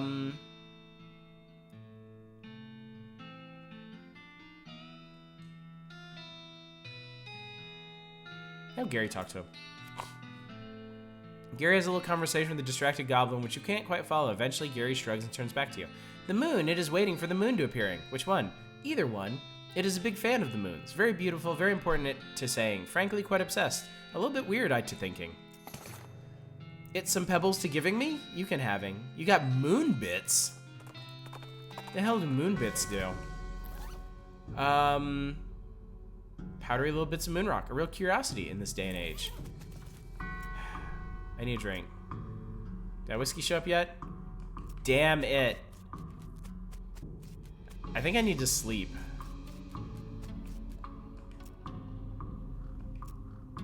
Two more days. Hachi machi. Alright. Fine. We're gonna do more questing. Military I keep trying to say seminary. He happened across an unexpected crate. By unexpected, I'm referring to its location, not its condition, which is nailed shut. A ranch punch, handful of nails, and rancher's pistol. I hope that meets your crate expectations. I think he needs to sleep twice before the whiskey. I definitely need to sleep twice before the permit. They straight said 2 more days. Military cemetery. Nice. Look, through a gate, many of stone crosses. Those are graves. I guess military graves, since they're all the same and in such neat rows. Soldiers? Even when they're dead, the officers make them line up. There's a shovel here. It's the caretaker's shanty. You poke around in the shed. The caretaker appears to have been shirking his duties for quite a while, judging by the dust and cobwebs. Looks like the mayor was right about him having wandered off. Guess you're gonna have to fetch him back here to do his job. Look at the tools. Tool, singular. There's a shovel here. Since you already have a shovel, you leave it alone. It's not like you'd be able to dig twice as fast. True. Look under the chair. Like all chairs owned by one guy, it has years worth of lint and food crumbs underneath it. Gross. Scope of the desk. It's covered with old paint-spattered newspapers and features a large collection of tiny jars of paint, as well as a jar of fine-tip brushes, a can of thinner, and a stack of history books. Curious. Check out the flyers tacked to the wall. You find a flyer for a military reenactment enthusiast society. Apparently they meet regularly at Fort Memoriam. Maybe that's where he went. What's the eternal flame? Caution, do not touch eternal flame. Is this burning an eternal flame? Yes. This goblin is roasting a weenie over the eternal flame. I'm pretty sure you're not supposed to do that. No, is good fire, not to wasting it. Gary ambles over and chats with the goblin. Both their attitudes towards the whole thing seem to be basically, hey, why not? Hey, they asking if wanting to buy a weenie. I'll buy bratwurst, sure. Goblin bratwurst, nice. This is a bratwurst you got from that goblin in the military cemetery. It's kept warm by our gratitude for the boys in uniform who made the ultimate sacrifice so that we might be free to have barbecues. Increases muscle by 10, but reduces moxie by 5. Well, that's impressive. The flames over that way are all short-lived and uninteresting. I hope you didn't invest in a hedge fund because these are now just a pointy, worthless mess. Cute. Beyond this gate stand countless rows and columns of tombstones. Well, they're not actually countless. I've counted them, and there's 999 of them. You can visit an individual plot number if you'd like. Oh, that's gonna be a puzzle.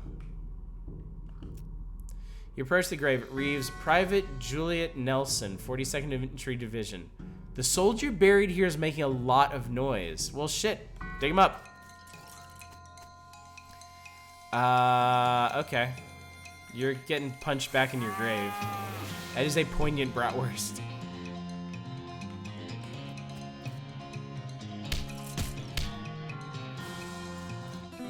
Cool.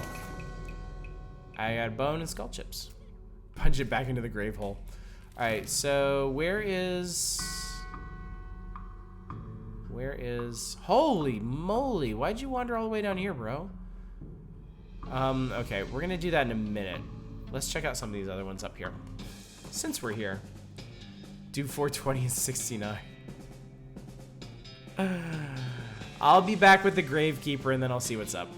You spot a horse skeleton lying a few yards off the side of the trail. You tie weed to a tree just out of sight of it, no sense of scaring him, and investigate.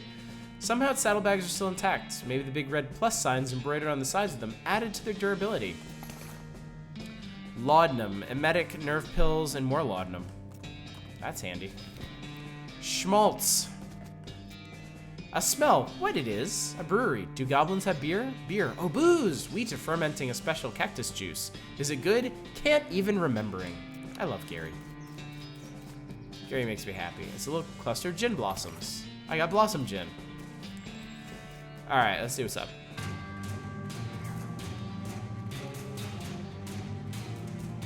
Okay, I definitely didn't expect that. This fella's too scared to talk to you. He's just totally freaked out about yeast. It says beer hose. You're not really sure what purpose it might have served. It's a beer vat, or at least it's a vat. It's not guaranteed to actually contain beer. Sample. Bleh, it's almost pure ethanol. Blurg. Dead guy's hat got knocked off and covered with yeast. Give it. Okay, but ew. That yeast beast, come on. Yeast beast seems to have killed this guy pretty thoroughly. This is a great hat to wear if you and your loved ones absolutely love the smell of dough. Or if you don't mind it and your enemies hate it, I guess. Some kind of crazy yeast monster has apparently... Okay, we'll get to him in a sec. Oh, I can't get past him, okay. Some kind of crazy yeast monster has apparently broken loose from the vats and eaten some of the bandits. I guess they brewed up something they couldn't put down. They could barely control it. You'll have to hop to it if you want to prevail here. God damn. Ah, that it doesn't even have... Seriously. I'm way too strong for this game. I lied. It has a ton of armor. This is gonna be a problem. Stench damage will work, though. I mean, that's still gonna do decent damage.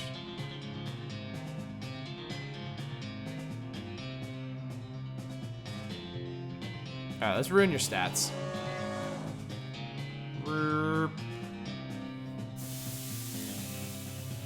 Kaboom! Yeah, that wasn't much of anything, was it? I'm gonna move him some more.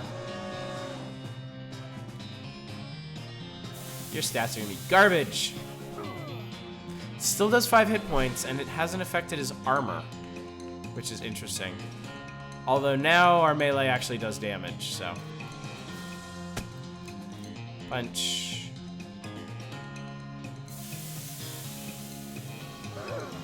Okay. So we just have to kill this guy before he 5 hit points his way through all of our health bars. Which won't be a problem. Doink. Doink. Boom, done. Man, he just crumbled. The remains of the horrible yeast beast. I guess you could take some back to the mayor. It's probably still good, right? Sure. You get a half ton of yeast. So this whole yeast theft biz doesn't seem to have gone well for you guys. Yeah, no, oh geez, are you the bounty hunter? Relax, the mayor just wants his yeast back. He didn't say anything about hauling you in. Whew, okay, well, the yeast is in that revolting pile. So what happened here? Well, we got bored of bread is all. I know a bit about brewing, and we figured if we came back with a couple kegs, nobody would mind so much if we stole the yeast. No offense, but it seems like you aren't much of a brewer. Hey, ideally, you wouldn't have ended up with a ravenous yeast monster. That wasn't my... Okay, I guess it was my fault, but I understand what happened. His vats are old, and we didn't clean them properly first because we were in a hurry. I think there were some frogs living in one of them. And you figured you could use the extra hops? Ha ha. Ha ha. If you're sure you got it figured out, you could set up shop in Dirtwater. Oh? Yeah, it's turning into quite the little metropolis. I'd love to have my own place. Okay, I'll go check it out. Cool. There are 3 cans of beer left. Give them. 3 cans of beer on the wall. 3 cans of beer. Take them all down and put them in your bag instead of singing the rest of the song about beer. You got 3 cans of Schmaltz Blue Ribbon. This guy's still cowering over here? Oh, he looks... Wow. That smug-ass stick figure. Now he's too grumpy to talk to. He's just angrily muttering about yeast. I'm gonna arrest you because you're a dick. You're under arrest for what? Stealing about 2 handfuls of yeast? Yes. And the sentence for that is what? About 3 days in jail? And Breadwood does not actually have a jail? Let you off with a warning, dickhead. Alright, so that's done. Alexandria Ranch. I don't remember what this is. Cows. We're getting back to cow punching now. What up, Gary? Gary looks bored. Shh, cows will hearing us. There's no way there's no way past these cows, except 3 of these cows. A runty hellcalf? That's it? That's all you got for me? Really, really? I could almost wipe out the row. I'm just gonna punch him down. It's my thing, after all. Gary's gonna do even more damage than me. Whiff. Idiot. Stupid cow. Got plenty of XP for it, though. Ooh, and I got that smoldering leather we can make stuff out of. I should probably head back to Hellstrom Ranch and make some more stuff. This place has really been blown to pieces. Used to be an undestroyed bookshelf, but not anymore. A small diary. The Diary of Alexandria. A small diary. It's crispy around the edges and it smells like gunpowder. Here we go. You flip through the diary. Most of it is uneventful, describing the life of a woman who likes books and isn't interested in much else. It ends with a passage about a soldier from a nearby fort warning her about some kind of danger he wouldn't specify, so she moved her most valuable books to the cellar and took ordinary precautions, e.g. boarding up the windows and not leaving the house at night. Turn out that isn't much good against cannonballs. It's a heap of smoldering books. Oh, I got an overdue Breadwood book. Cool. Wait, part of one of them. The books are wrecked, the volumes are ruined, the tomes are kaput. Advanced cow punching. Let's get a new skill. There's a chapter about rubbing your skin with sandpaper in order to thicken it. So I can increase our armor. Really interesting article about punching steel people so hard they stop moving. Haymaker, the punch that stuns. Essay about how to do a particular kind of sit-ups that make your abs really thick. So, we can gain armor, we can gain max HP, or we can get a new skill that stuns enemies. You guys have any input on that, perhaps? Let me get this, get my planner out of the way here. It's cramping my style. Stun sounds good? Okay. Stuns it is. You read the advanced punching techniques and practiced for a while by punching a cactus.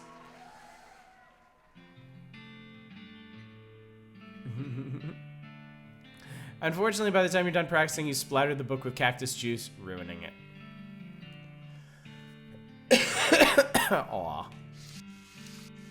It's a solid steel vault door. It's half a cannonball, the front half. You pick up the cannonball and inspect it. There's an inscription that you can mostly read. It says the cannonball came from Fort Treason, and it's got the address stamped right on the surface. This bombardment was done by the army. The horror.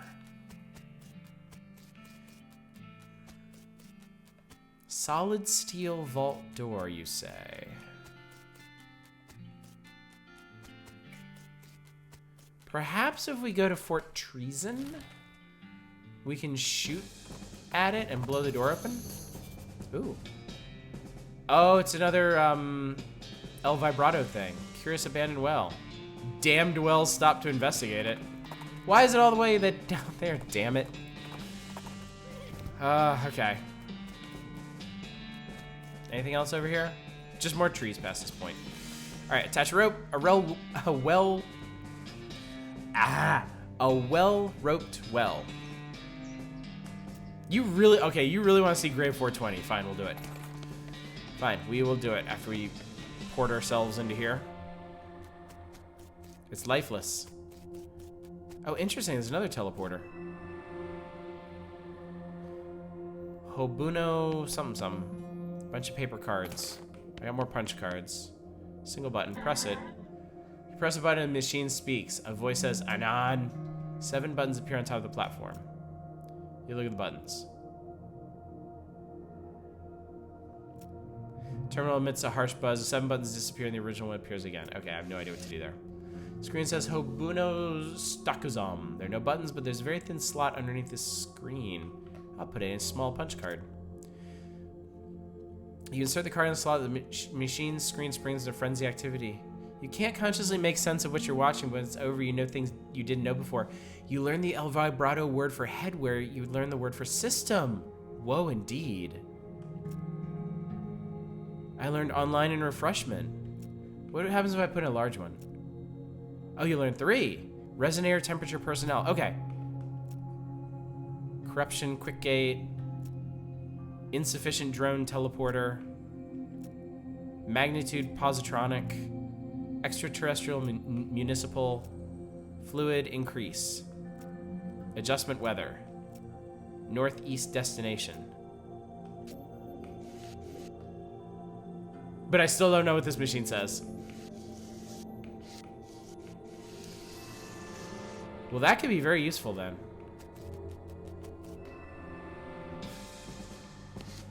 Alright. Alright, we have to go here. We have to try 420. You've crossed paths with Wandering Sally again. I do. Please tell me you have soap. I would love some soap. Bar of soap. Okay. And I'll take all your needles. And that's probably pretty good. Do I have any locks? I have a lot of stuff. I have a lot of stuff. I have 3 locks. I don't need any more locks. Thank you, Sally. You're a lifesaver. All right. The transponder bleeps, and the signal leads to one of those El Vibrato robots, which is basically just doing aimless donuts around a forest clearing. Weep, whoop.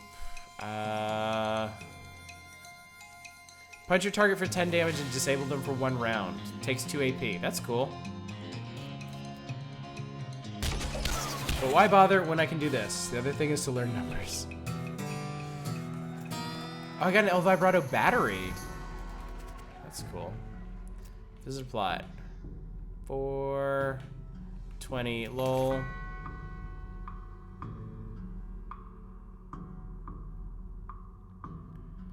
Plot 20 is completely overgrown with mushrooms. You root around the loose shroomage and find a book. Coincidentally, it's a book about mushrooms. Alright, you wanted me to try 69 too. I'm sure it'll be really nice.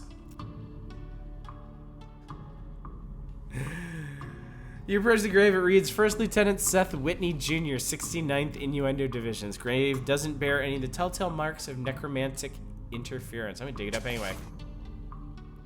The ground goes rocky, it's pretty hard on your shovel. You make it down to the coffin and find a lockbox, which you open. Full canteen, a silver bullet.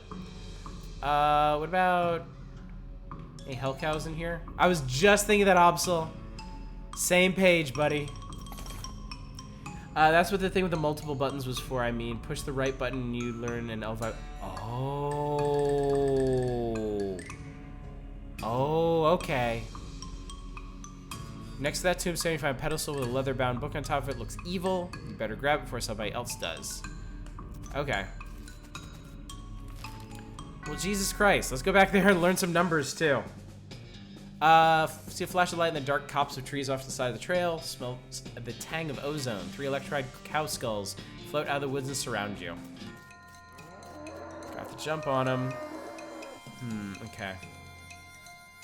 I can't quite one-punch them. I can beef up and one-punch them. Oh, I still can't one-punch them. They're not going to attack with muscle. I know that much. Punch.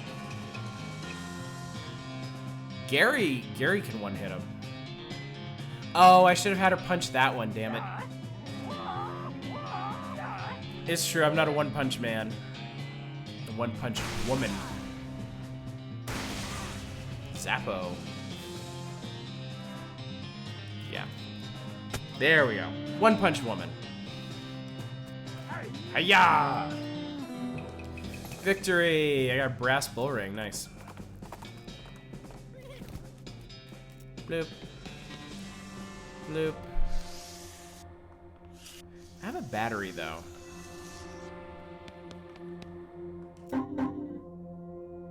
The voice says poo-poo. On. Poo-poo.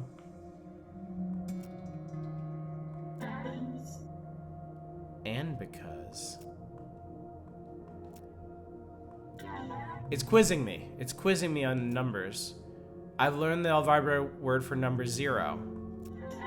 Hotata. Hotata. Poo-poo. On. I can't remember if I tried the second one for any of these. Hotata. I think I'm up to the 4th one on this one. And because... On. Okay, so I learned the number 2. Boop, boop. Hotata. I learned number 4. The voice says 0. Press the first one. I learned the number 5. Sta. I haven't heard that one at all. No. I can't remember which ones I've done and which one I haven't at this point. 0. Sta. So that's number 1. Well, okay. Never heard that one before. So I know 0, 1, and 2, I think. It's not 7th. It's not the 6th. The voice says 4. 0, 1, 2, 3, 4.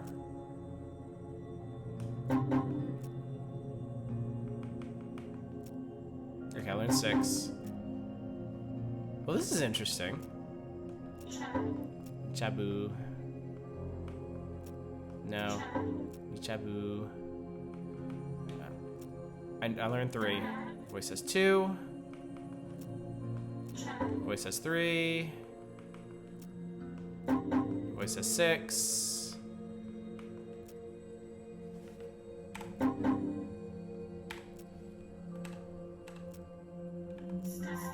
Did I learn them all?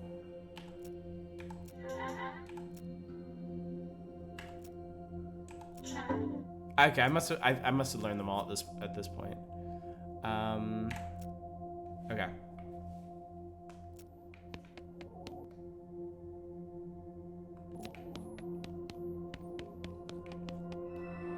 Do you have 5? I don't know. Is there a way for me to check?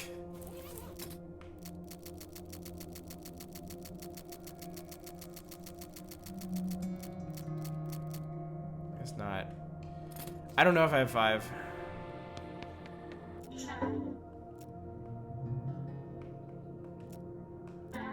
Yes, I have 5. Pretty sure I got them all then. Okay, so that's done. Oh Christ, I already forgot what I was doing. We revisit the military cemetery. I think I want to do Fort Treason.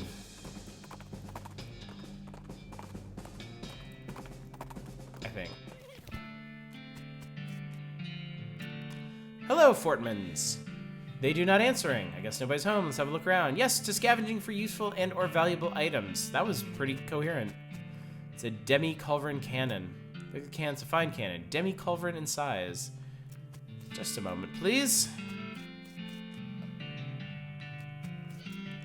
Every soldier man is gone. I'll poke around and see if I can figure out what happened. Yes, Gary, we're waiting here. I'm gonna use my binoculars. I found Jumble Neck Mine. I love those disposable binoculars. It's such a great gag. Jellied escargot, instant grits, plum pudding. I got an artillery targeting flare, silver bullet, and hardtack. Ooh, I got an idea. Chemical bullet, incendiary bullet, artillery saber. Private Lemon's diary. Key to P.O. Box 114. Okay, we got a bunch of really cool stuff. All right. Cannon was bigger would be a Demi Moore cannon. Lemon and Mathau. Okay, so let's see here. This flare produces a huge plume of smoke, and where there's smoke, that's where you should fire. I bet I can use that to target the metal door at the Alexandria Ranch. Artillery saber, no thank. Interesting, an artillery saber that increases pistol attack. There's an immaculately cared for standard army issue diary labeled Private Lemon. It's private in 2 ways. Private Lemon's diary is pretty dry and not very interesting, just a list of the day-to-day duties of a straight-laced soldier up in the hills without anything to fight. Toward the end, though, it starts to mention their commanding officer, Captain Simon, becoming increasingly agitated and convinced the nearby ranch was being used as a spy outpost. Lemon doesn't sound convinced, but as one annoyingly vague entry puts it, orders are orders. The last few entries have to do with dissent in the ranks and the possibility of mutiny, the thought of which Lemon abhors. The rest of the pages are blank. Guess that didn't work out for him. Mathau's. Most of Private Mathau's diary is empty pages, ink splotches, and latrine duty again, blah, blah, blah. Near the end, though, you start to see notes about the fort's commanding officer, Captain Simon, going off the deep end. As Mathau puts it, being stuck out here in the middle of nowhere doing nothing is dragging their captain friggin' bug nuts. The captain eventually decided the nearby ranch, occupied by a solitary woman and her book collection, was actually an enemy spy outpost. Mathau felt compelled to warn the woman, but was too worried about getting court-martialed to give her any specific details of the looming threat. In an attempt to prevent an imminent cannon bombardment of the ranch, Mathau stole some ballistic charts and hid them in a post office box during a shore leave in Dirtwater. This place doesn't have any damn shore, he comments. What the hell? Unfortunately, the cannons had already been calibrated. When Mathau returned to the camp, he discovered the shelling had already begun. His last entry declares his intention to start a mutiny, but the diary ends there with no conclusions to the story. So I guess I'll probably need those firing charts as well. Oh, huh. This must have been where they stored all the fire. Okay. All right, so there. Jumble Neck Mine. We'll do Jumble Neck in a minute. All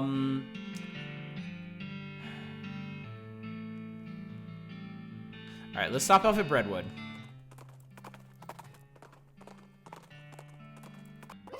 It always amazes me when I get to a place without a random encounter now. Yes, got them. So, okay, so I need to deliver soap to the baker lady. We find that missing library book, half of it. Well, that's a real bagel biter. Oh well, everyone mostly skipped the words and just looked at the pictures anyway. Mostly just the bottom half of the pictures, so that's all right. At least the captions are still there, I guess. Okay. You can use the flare at the vault door. Oh, so it's either or? I mean, that was my plan, but I thought I might need the charts as well. You've increased the library's collection by 33%. Soup for Breadwood's needy, courtesy of you. You've secured the militia yeast. I love that joke about their bank being small enough to fail. All right, let's hit the lazy aid dude. Clip clop, clip clop, clip clop, clip clop. Your vibrato beeps. Oh, it's a robot.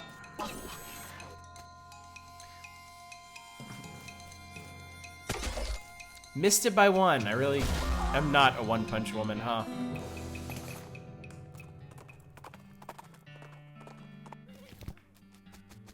I guess I can stop him with the professor, too. See if he has any feedback on the language I've learned. Soap. Thank you so much. You give her a bar of soap and directions to the Bakery Boys Bakery, and she sets off to find somewhere to take a bath before her job interview. Sure feels nice to help out. Let's see. We'll stop at the professors. Off the side of the trail, you notice one of those weird cacti shaped like coffee cups. You drain some delicious coffee from the cactus's flower stalks. I'm so glad I got foraging early. I don't even use much of that stuff, but you never know, it could come in handy. Have you had a chance to take a keystone to the lost Dutch oven mine and look for that unusual pile of rocks? You can always make a keystone with 5.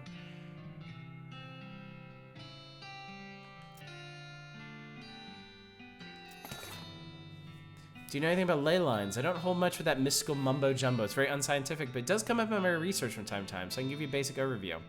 Draw some curved intersecting lines on a piece of paper and explains how they relate to local geography and so-called mystical forces. I got a ley line diagram.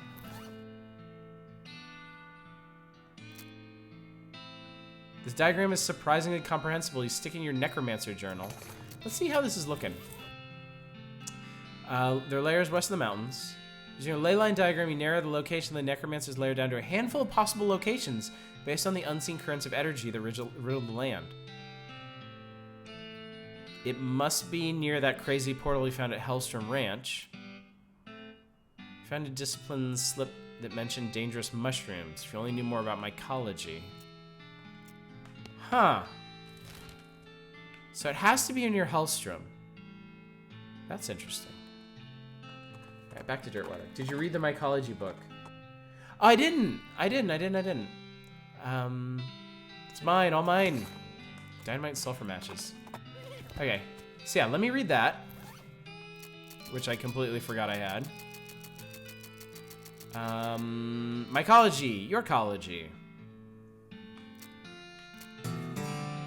Passing fair mycologist. After you're finished reading the book, you absentmindedly misplace it while musing about mushrooms. Drat. All right, so then, if we go back to here, you found that discipline slip. It said there's a patch of Mortis austriatus near the lair. Death oysters. They only grow in a narrow band between the big canyon and the mountains. That narrows it down. You've got it. You finally got enough information to pinpoint the precise location of the necromancer's lair. I did it.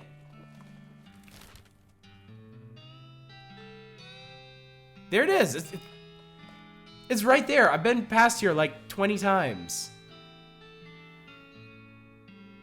That's funky. Is this the end of the game? You probably want to read. No, I'm not doing that. I was spoiled on what the necromancer books do to your character, so I'm gonna avoid that. All right, let's hit the post office. I came to talk to you about something. How many postcards do I have? I have 2. I'm gonna send both of them. You already sent a postcard today. Ain't you heard of the Postcard Limitation Act of 1893? Okay, so the government put a restriction on prepaid postcards for one per citizen per day. Now, why do you think that might be? Well, to reduce strain on the post. Nope! That's what everyone guesses, but that ain't a thing. The wagons still make the trip no matter how many postcards are on board. Unless we're talking so many postcards you need a second wagon, but that ain't likely. It's not the end of the game, it's just one of several... It's a side plot? Really?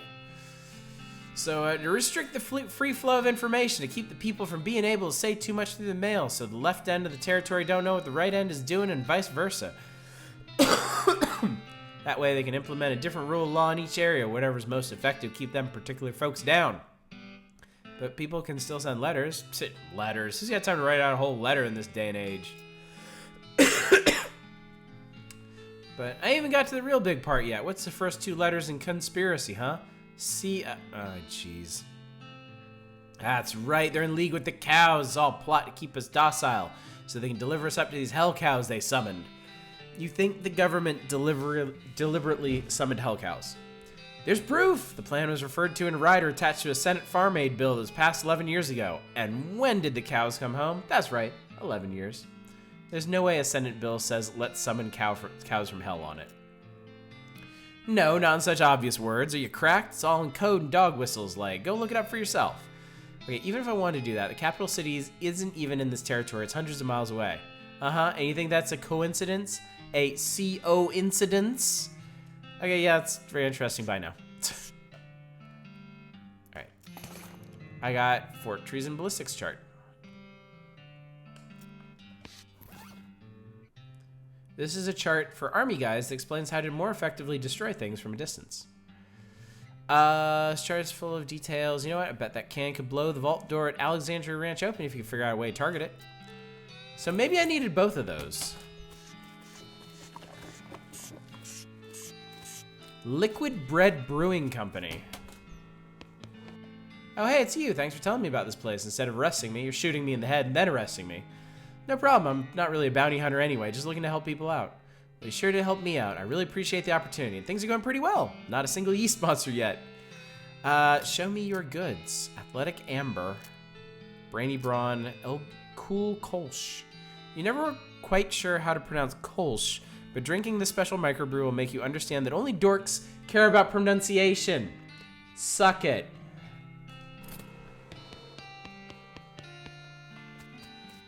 How you like that? So man, there's still 4 more businesses we can get going. Still a second act. Game has 3x per, and now it has DLC. Yeah. Cool. Okay, so we did Dirtwater. I'm gonna go all the way back to Alexandria Ranch. No, I'm not. No, I'm not. Before I do that, I'm gonna go to the Baker Boys hideout and see how they turned out. Deep gravelly exhalation of breath behind you, and you realize you've been ambushed by a hell cow. Big one, too. It's a hell cow. Oh, I didn't mean to do that. I meant to be first. Oh, look, it didn't matter. Haha. I'm such a cow puncher, I don't even know my own strength. Just call me the Butcher. I'll have to hit Hellstrom Ranch, too. You see Luis Lathrop busily baking bread. Billy Baker hops to his feet as you enter. Hey, thanks for sending Louise over. She knows a ton about baking. Yeah, we're gonna be major league bakers with her around. No problem, fellas. Let me grab enough bread to settle things with the mayor, and we'll call it square. Sweet. Hi, thanks so much for all your help. If bread were money, these boys would be rich by now. The shelf is comprehensively breaded. The staff of life. Bread. Glorious bread. Alright, cool. Done good. Alright, so now we're gonna go to the Alexandria Ranch. We're gonna set the thing. I'm gonna fight it.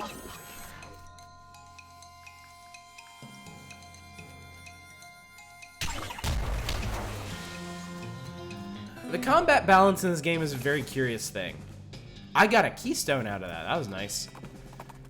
Like, it seems like you either run completely roughshod over your enemies, or they destroy you. Like, there really haven't... Have there been any close fights in this yet? There we go.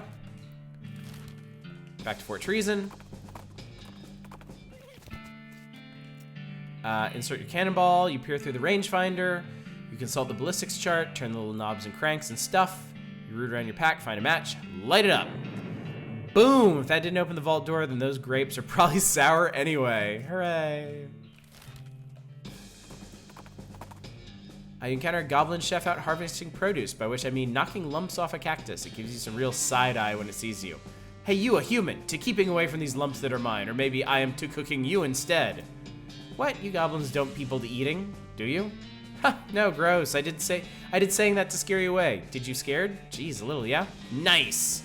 I have Gary deal with this shit. Gary and the chef have a conversation can't follow very well, but it sounds like they're maybe trading recipe tips. At one point, the chef looks at you and makes elaborate chomping and lip-smacking expressions. The two of them laugh while you roll your eyes. Eventually, they wave to each other, and you and Gary ride away. What are you two talking about? Recipes for lumps and other things. Yeah, haha, yes. Gary, don't be weird. Yes. The Ranch of Alexandria Cellar. Books and books and books. Percussive That's that skill y'all had. Part of it is just how the math works out and raises your damage stat, so it makes you take less damage. Yeah, it's weird having it all in one stat. You know, because there's definitely people that have, you know, people with like glass jaws that can punch pretty hard but can't take a hit. Or people that can take a hit but don't really know how to dish them out, so. More cow punching. How to cheat at poker. That sounds great. Oh no, I need more lockpicking. The greatest love poem ever written. Rich vein, poor vein, gold medal, silversmithing. Okay. Nope, I don't want to do that.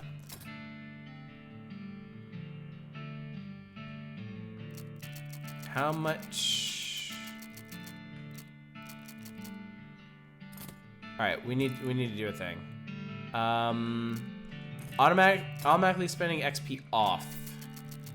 I want to level up our lockpicking. It's gonna be 1,000. I have 60. We'll see how this goes.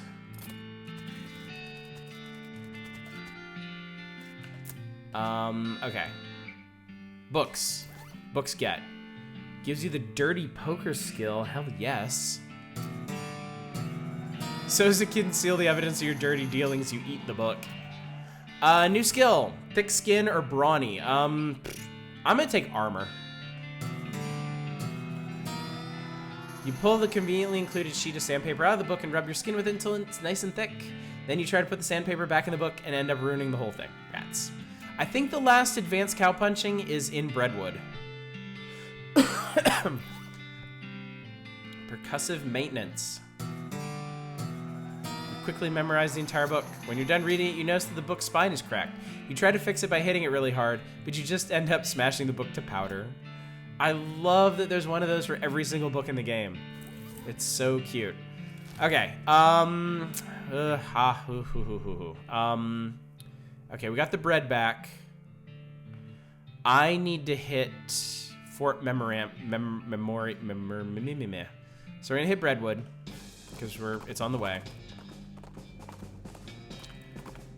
We'll turn in the bread.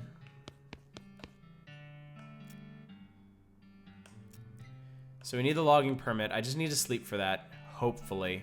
Missing mail, I forgot what we need to do for that. Okay, so it's just 3 things. We need the logging permit, we need the missing mail, and we need to sort out the trouble at the cemetery.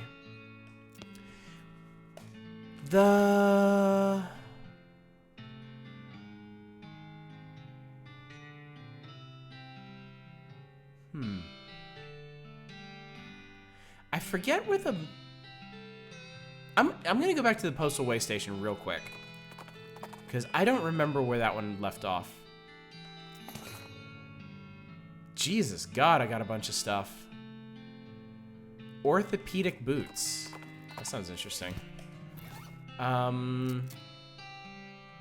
These boots are the finest foot care devices the medical technology the 1890s has to offer, which is to say, they've got sheepskin insoles and they're coated with gauze to help soak up ankle blood.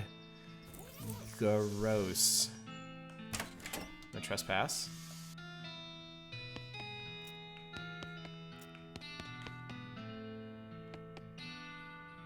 Use the cheat sheet. That's right. I went back to Dustwater and got a cheat sheet for the route map. Follow the map. You follow the map, and along the route to Breadwood, you find a suspicious-looking house. Chuck's house. Something about this house makes you suspicious. You can't quite put your finger on it. The place looks perfectly normal after all, but you can't shake the feeling there's something very wrong going on here. Maybe you're just being paranoid.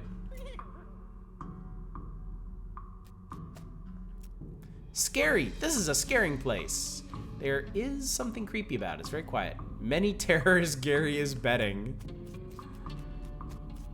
It's unmarked. There's no name on it or anything. Cellar door. Man, I bet it's all kinds of horror down there, like some kind of medieval torture dungeon. You approach the door hesitantly. You could be getting yourself into a real bad situation.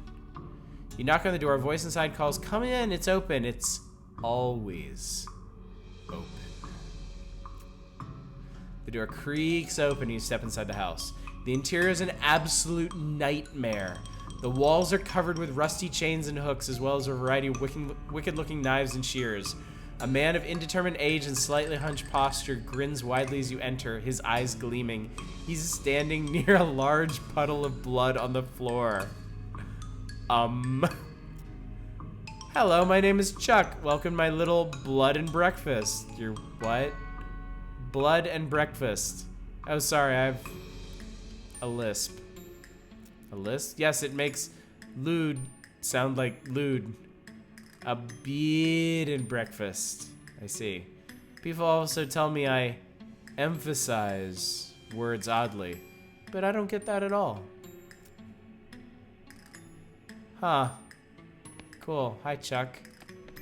Chuck is staring at you. You notice that his left eye has a tendency to drift sideways as he stares and then reset when he blinks, which is not often enough. There's a large collection of steel chains and hooks, as well as knives, shears, and other bladed implements. Everything is covered with rust, or possibly dried blood, or possibly both. Aha, you've noticed my collection. Yeah, it's dramatic. It all belonged to my father and his father before him. They were butchers. And you? I do a little bit, but not professionally. I broke with my family tradition to run my little blood and breakfast. This kettle on the stove is still hot. A little pantry shelf with various tins and jars. There's nothing very unusual, but you do notice 2 jars of tea leaves labeled Sleepy Time and Earl Grape. There's a lot of blood on the floor here. I can't help but notice you have a giant pool of blood on your floor. Blood? Oh, no. I can see why you might think that, as this is certainly lewd like blood, but this is tomato soup. Tomato soup. Yes, I spilled my lunch. Very clumsy of me. I was just getting started cleaning up when you arrived. Okay, so that's the main door. Sorry, that's private. That's my blood room. Your what? My blood room. My bedroom. Right, gotcha. Excuse me. Yes, how can I help you? You said you're running a bed and breakfast here? That's what I slewed. Yes. What's on the menu? Homemade sausages and tomato soup. I also have a special tea blend that's a real knockout. What kind of sausages? Long pork sausages. My grandfather's own recipe. Did you say long pork? That's right, I make them longer than regular pork sausages. They're more filling that way. This is puzzling and uncomfortable for many different reasons. You mentioned a special tea blend? Yes, a special herbal blend that puts my guests right to sleep. It's very effective. Huh. Can I have a look at the guest room? It's in the cellar, but I'm afraid it's unavailable at the moment. My last guest has only just checked out, and I still need to clean up the mess. Oh.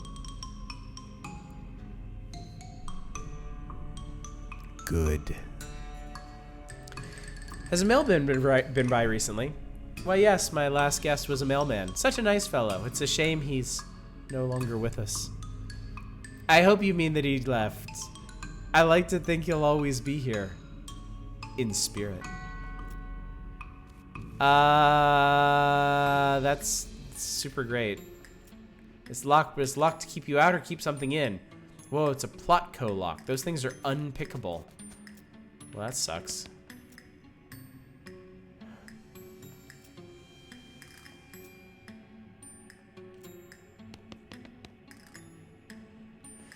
Did you ever play Nisance on stream? No, I want to. That is something I want to do one day. It's just, it'd be good for a Friday stream. Actually, you know what? I should probably set aside a Monday to do it. It would totally be worth it. Except for that one eye searing section. But yeah, I love that game. I absolutely love that game. How the hell am I gonna get in there? I guess I could go back to Breadwood and talk to the mayor about it. Hey, it's Sally. I will always take more needles. She is just stocking up on pickaxes. Ask about the tea. I did. Oh, for fuck's sake. Here's a thing out of nightmares. Maybe not your nightmare specifically, but definitely someone's. A human skeleton scuttling towards you, crackling with blue electricity, and making a loud hissing noise. It sounds like a cross between nests of angry rattlesnakes and a broken radio. What is an electrified skeleton even afraid of? Go away or I'll stick my big rubber dog on you. Hiss. Yes, entirely rubber and covered in lightning rods. Hiss. The skeleton runs away. Amazing. Okay. All right. Ask him about tea.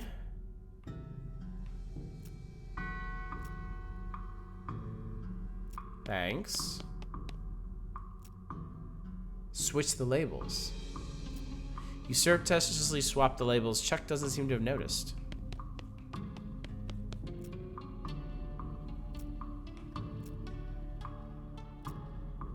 Oh, that reminds me, I left the kettle on. The water should be boiled by now. Would you care for a cup of tea? No thanks, I'm good. Chuck pours himself a cup of tea and sips it while staring at you. After a bit, he starts to look drowsy. Oh my, I'm coming over all sleepy. Perhaps I should get my hood down for a few minutes. It has been a long day. Please excuse me.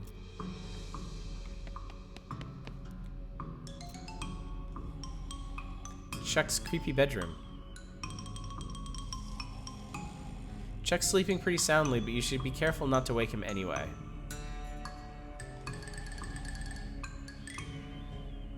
Going through Chuck's drawers seems like maybe not a good idea. There is a key on top of the dresser, though. Yoink.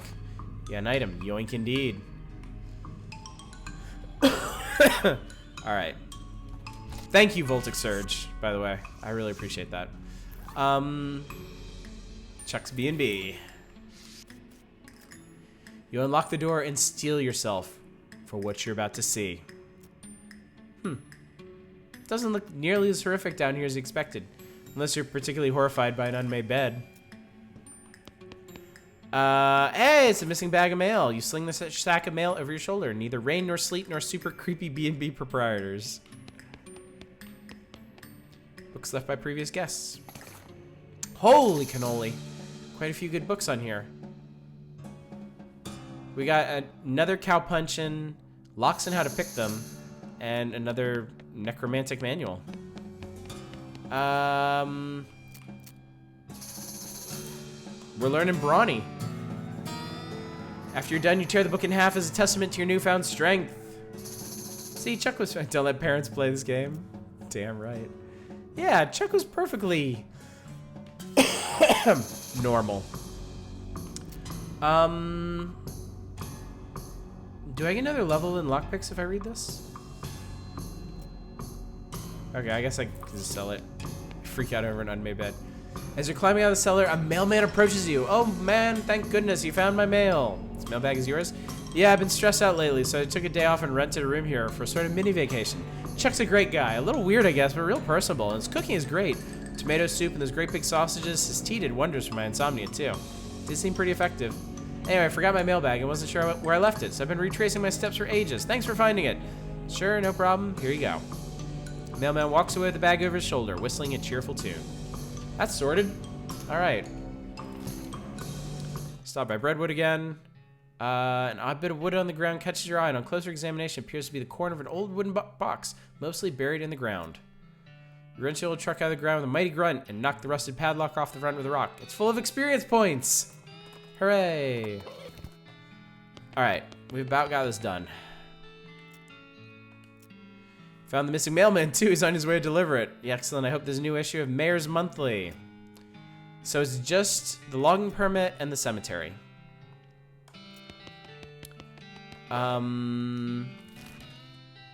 Cemetery will be handled by going here.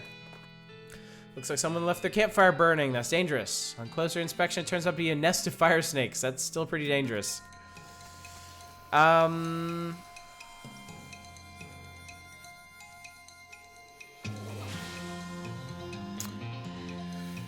see here. I think just 1, 2, 3 'em. Pop, pop, pop.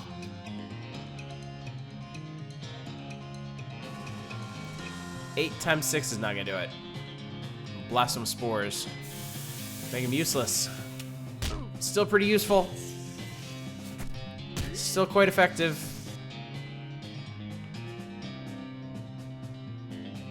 If I beef... Moo! Still can't one-shot him. Alright. Gary can start working this guy over. Wah! Wah! Yeah! Go Gary.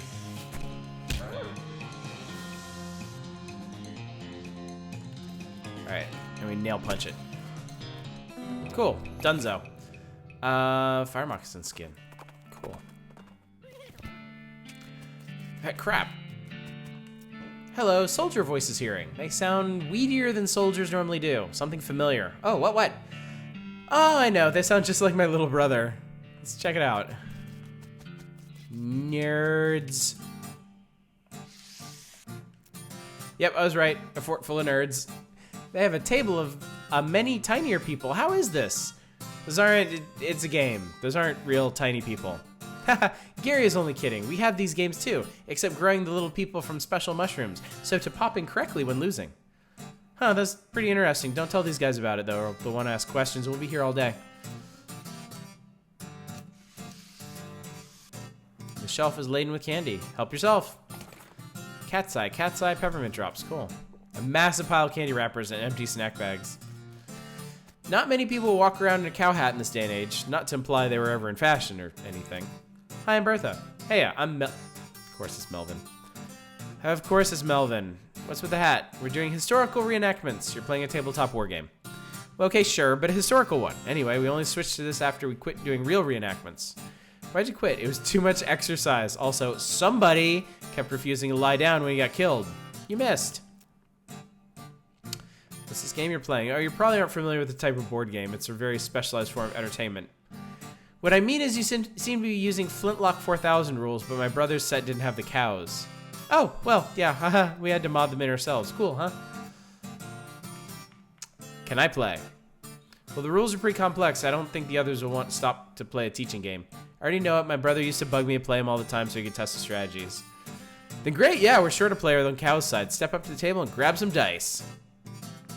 This guy keeps peering intently at the figures on the table, muttering about line of sight. Yep. Hi, I'm Bertha. Hi, I'm Mike. So Mike cut a little close. Seems to be taking this game real seriously. Well, of course, you gotta play to win. Otherwise, what's the point? Having fun? Exactly. Winning is how you do that. Having line of sight issues? Yeah, they don't let me have the tape measure on the board when it isn't my turn anymore, so I have to eyeball it.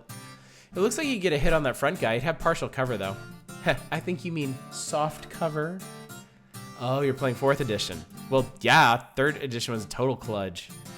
Man, you and my brother would be bitter enemies.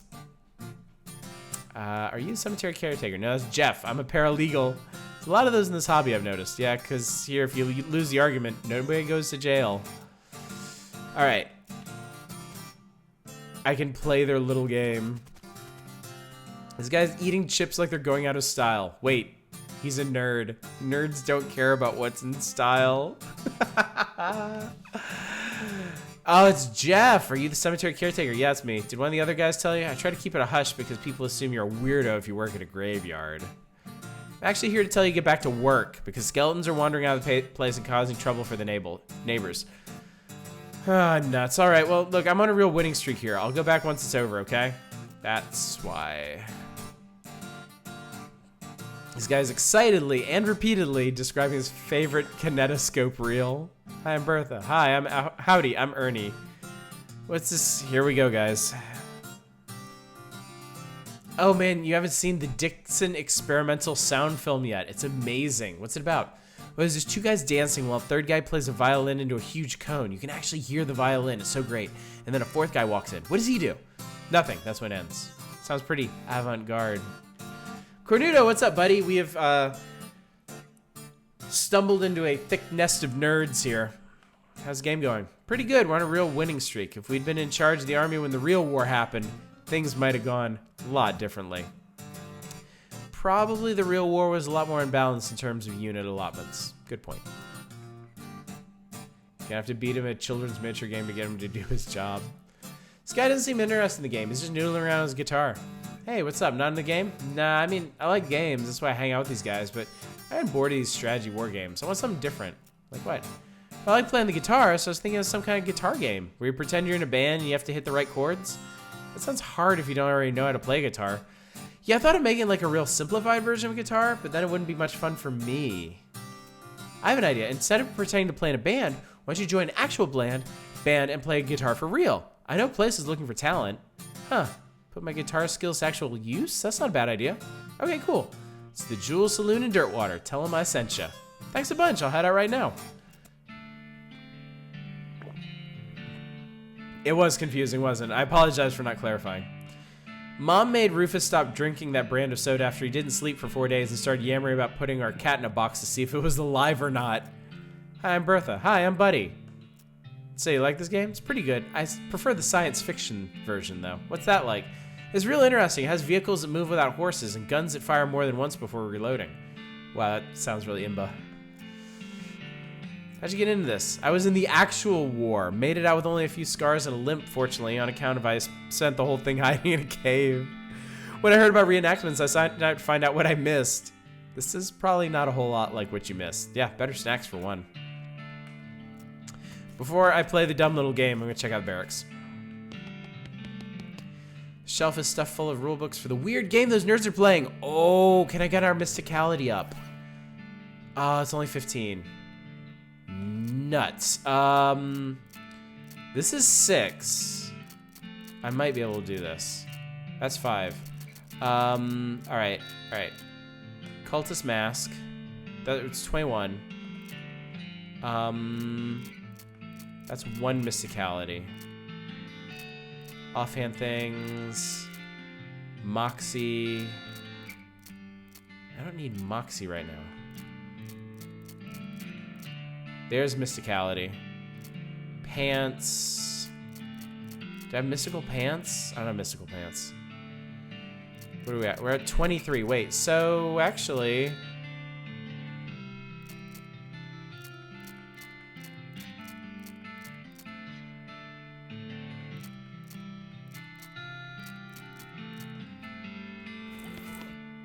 Oh, I need one more. Damn it. Maybe there's a weapon that increases your mysticality. That's Moxie.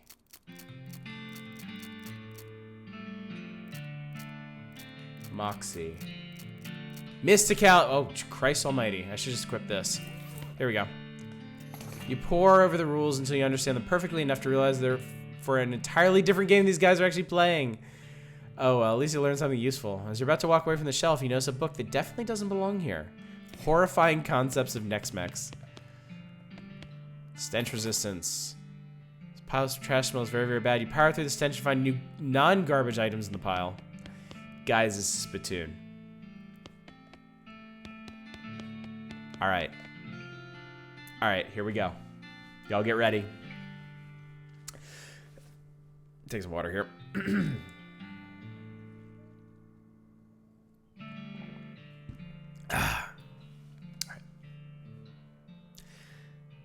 The liquid in the spittoon is bright yellow. I feel like that's all that needs to be said about it. I'll never understand you. All right, well, you crouch down next to the spittoon. From the nauseatingly sweet stench coming off of it, it appears that these nerds haven't been using it as a makeshift urinal, as you may have suspected, but rather they're using bright yellow lemon lime soda flavored chewing tobacco. Unless? Well, another possibility is they have been using it as urinal, and they're all extremely diabetic, which, now that I think about it, is a real possibility. In fact, it's probable that both of these things are true. We're gonna search it. Really? You're gonna put your hand in the nerd's piss and or spit bucket? Just gonna dive right in there, huh? Just gonna splish splash around in that sticky yellow broth of spit and pee with no restraint whatsoever? I sure am.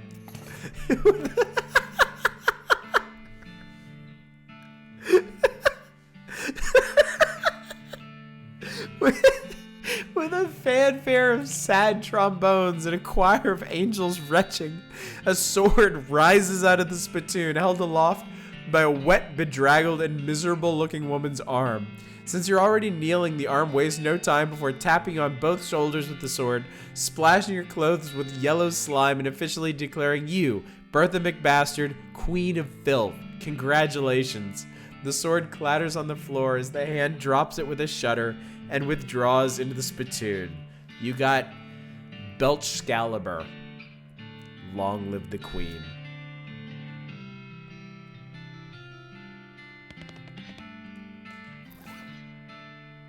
I gotta know what this thing does.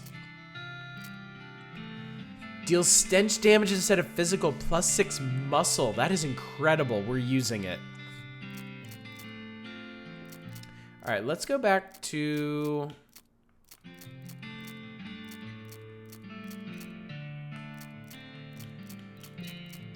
I think I've gotten my fill of the strange head sack. We're gonna go back to the thick leather hat. I'm gonna keep the gothic cameo because I don't like spooky damage. Blexcalibur. Fortunately, I wasn't learned to read Scalibur. Well, I wouldn't want that one anyway. I saw my befouled pistol. So everything I do does stench damage. That seems pretty appropriate for where I am in life. My rings. I wanted the one meat gains. Holy shit, 7 muscle. These pants are very tight to better show off your leg muscles. I love them. What am I using? Spit soak boots. 3 AP. Okay. All right, we're appropriately muscly now. All right, let's play this fucking nerd game. Which battle would you like to recreate? The Battle of Cow Ridge, the Battle of Medley, Lobber's Battle, Early Skirmish. Let's start with the earliest one.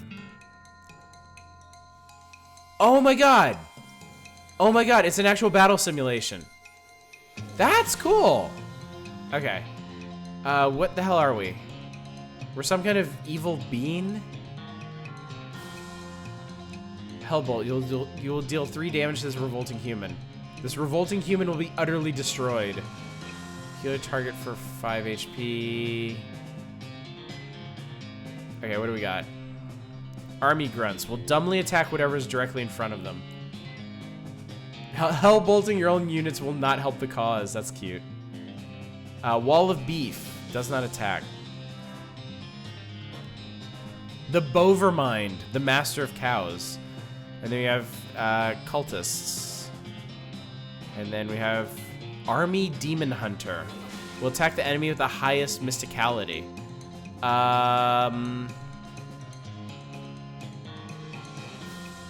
That would be us, wouldn't it? No, it'd be the cultists. I'm just gonna vaporize this guy.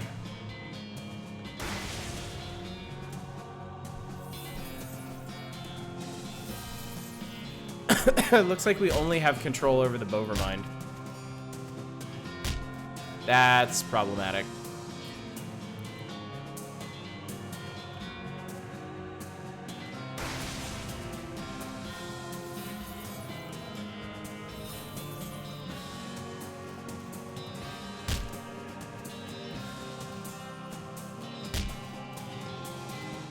Huh. Ah, wow, not what I call an effective strategy, grr. Let's try them in order. Maybe they go in order from like most difficult, or least difficult to most difficult. So these are like puzzle battles then. As the Bovermind, I need to figure out what I need to do to knock these guys out. I can hell heal. Hell raise. Wall of beef. Infantry steer. We'll attack whatever's directly in front of them.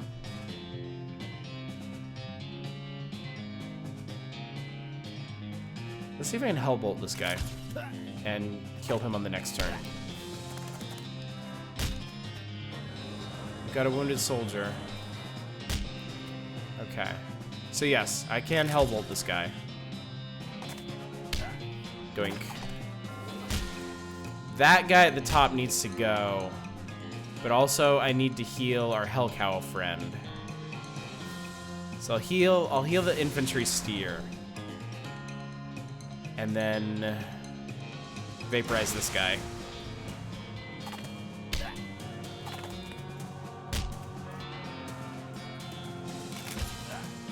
There we go, got him. Boom, did it. I'm gonna give it a go first. You prevailed. So wait, can I get you to leave now? Looks like I broke your winning streak. Yeah, dang it, I guess you did. GG. Hey guys, I gotta get back to work. I'll catch you next week. Cool. I'm gonna try the rest of these. Why not? This is a lot of stuff. Okay, we have the wall of beef. We have an infantry steer who's gonna attack whatever's in front of him. This is cool. Blackest Angus attacks the nearest column with any enemies in it. So that's gonna be these guys. The grunt throws a grenade, dealing 2 damage to every unit on your side. Restores AP to the Bovermind. Highest mysticality is going to be the cultist. Heals 1 ally. Attack the enemy with the highest HP. That's going to be the wall of beef. So they're going to take down the wall of beef pretty fast.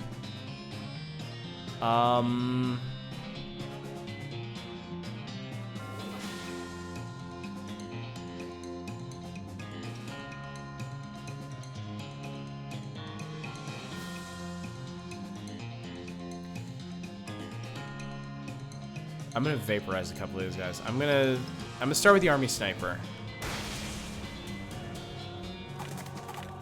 Doink. I get AP.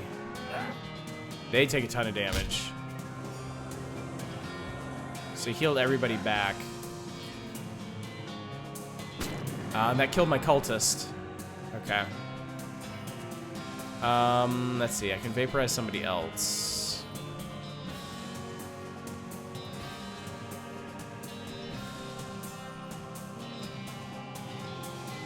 If I get rid of the army medic, what's gonna happen? He's down. Okay, we got this. We got this. And then I just hellbolt this guy. Huh, that actually worked out. I'm surprised. Let's try Lobber's Battle. Alright, attack what's in front of him. These are all grenadiers. Oh, Jesus. So that's... Christ, that's 10 damage they're gonna do. Okay, so somebody has to go. We'll destroy him. I probably destroy the guys on the flanks. Boom. Boom. Boom. We're not gonna survive the next round, though.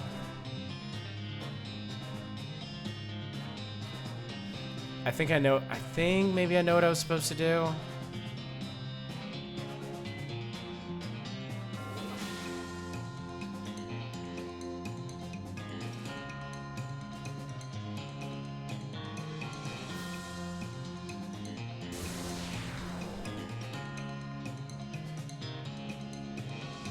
Oh, I can keep healing them, actually. And I can hellbolt this guy. Doinks the next one. So now they're gonna do 6 damage.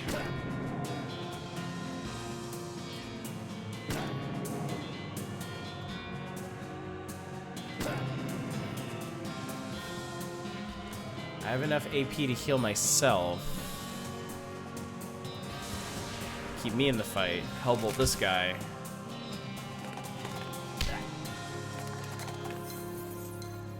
He'll give me an AP back. Cultist down.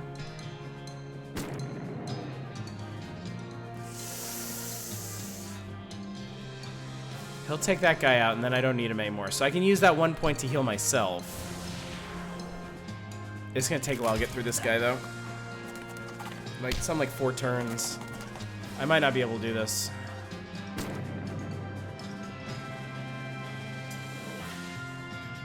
Yeah, because I've... Damn it! I have 5 hit points. Or wait, is that gonna work? Because I'll go down 3, I'll go down 1. I think I might already have this one.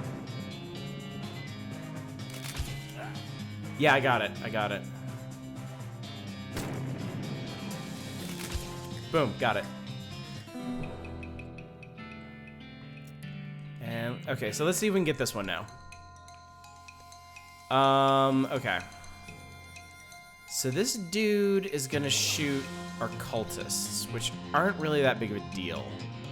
The main problem is these guys. I can't let them get through the wall of beef because they'll annihilate me. The cows do not change the target off their road. They're like the army grunts, will dumbly attack whatever is directly in front of them. So these guys are only going to attack the wall of beef. When that's done, they're going to attack the Bovermind. Okay, so... Nuke that guy. This one might be a lot simpler than I was thinking. I might just nuke through these guys. And then he shoots one of them.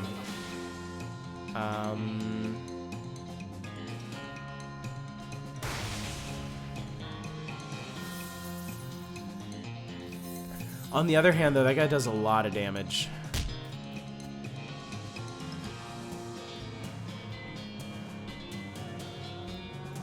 I have no AP after this.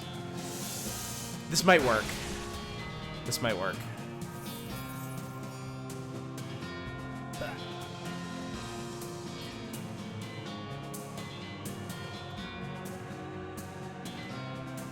That's not gonna work. I'll be 1 turn short on this.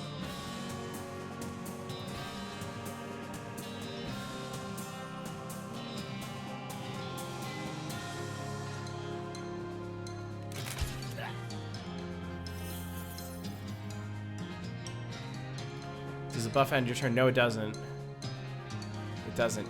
Damn it! I should have done that one. Actually, I do it twice. But it doesn't change how much damage I do, unfortunately. Oh!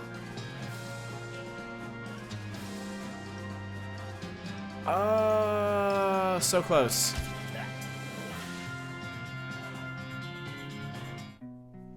Okay. It's nice if you're a good loser, by which I mean you're good at losing. Haha. I can do this. I can do this. I think that was right.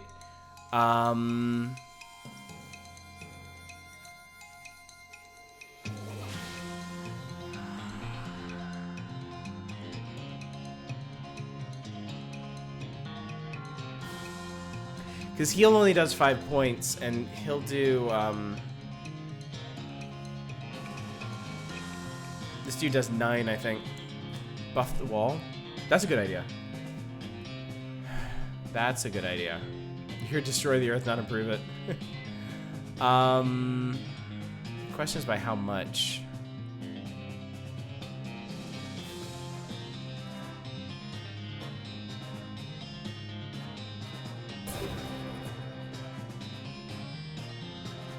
Let's try once and see what happens.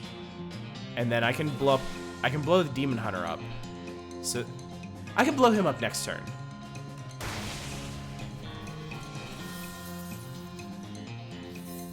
That way I can keep my cultists alive. That's an improvement.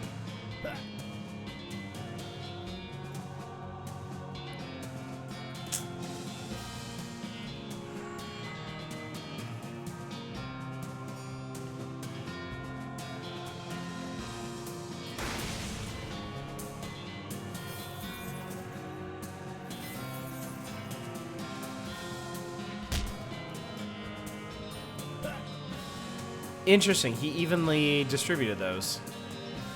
I can't... I don't think this guy... I don't think he can one-shot me. So I could start working on this dude. Or maybe... I have 2 action points.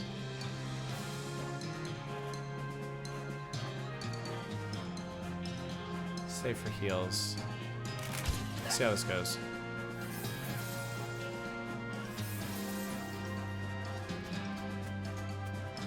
Ow. Yeah, he does 7.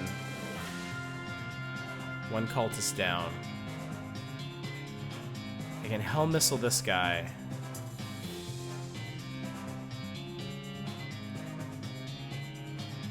It still isn't gonna work.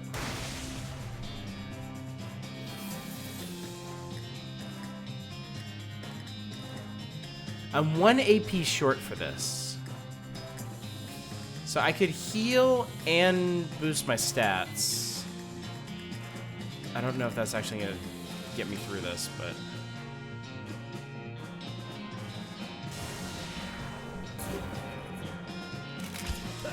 I need 2 more turns. I ain't getting them. 1 short again.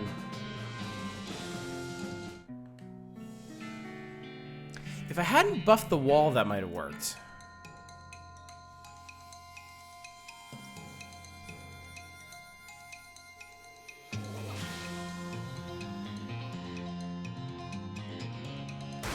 That's okay, Absol. This battle goes fast enough that I can experiment a bit. Lord. Vape that guy.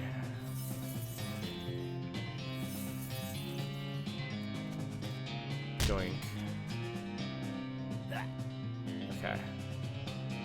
I have 3. I'll get 2 back.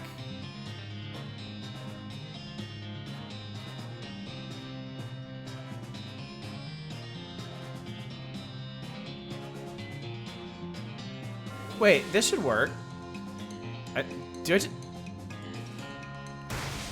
just really just blow him up? Because then I'll get 2 back from this.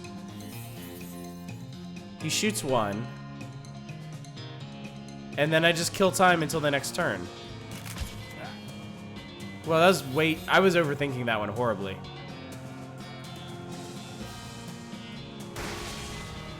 Okay.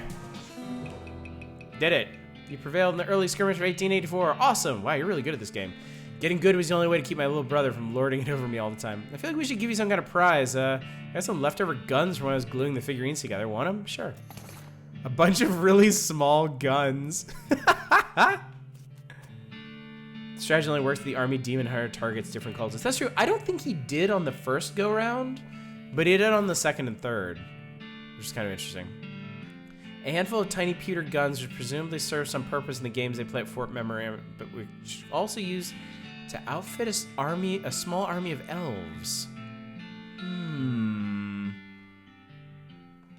Interesting. Okay, so we're done here. I'm gonna hit Hellstrom Ranch real quick. Off to the one side of the desert trail, a skeleton sitting in the shade of a rocky ridge. Looks like some poor traveler must have succumbed to the heat. As you move closer to investigate, it appears the skeleton is holding a book. And as you get close enough to see there's a copy of the Longfellow translation of Dante's Divine Comedy, you notice that the skeleton is in fact reading it, turning the pages, and making little notes in the margins with a pencil. Excuse me, you're in my light. Ah, talking skeleton! Sigh. Sorry, it took me by surprise. Ask about his book. Starts reading The Divine Comedy. So it's like a joke book? That's fun. Please go away. You know, most skeletons I meet just sort of hiss and attack me because you won't leave them alone while they're reading. I assumed it was more because of them being rabid, mindless automatons. You might find out how rabid I can be if you don't stop bugging me. Seriously though, how do you talk without lungs? I don't know, how do you talk without a brain? Well, gee, that's mean. Go away. It is you. Plus, like, you don't have eyeballs, so you shouldn't even be able to read. Though, come to think of it, other skeletons are able to see me, so... Yes. The skeleton drops his book and leaps for your throat. A very smart skeleton. Well, not that smart. I just realized I've been playing all night without you guys being able to read what the enemies are. His name is Very Smart Skeleton, which I am going to dispute because I'm going to punch him to death. With my sword, I guess. You won. Looked like this skeleton wasn't so smart after all. Ring of Smart Thinking. What do you suppose? A lot of mysticality. Cool. All right, make something out of smoldering leather. Okay, we made the bag, right? So...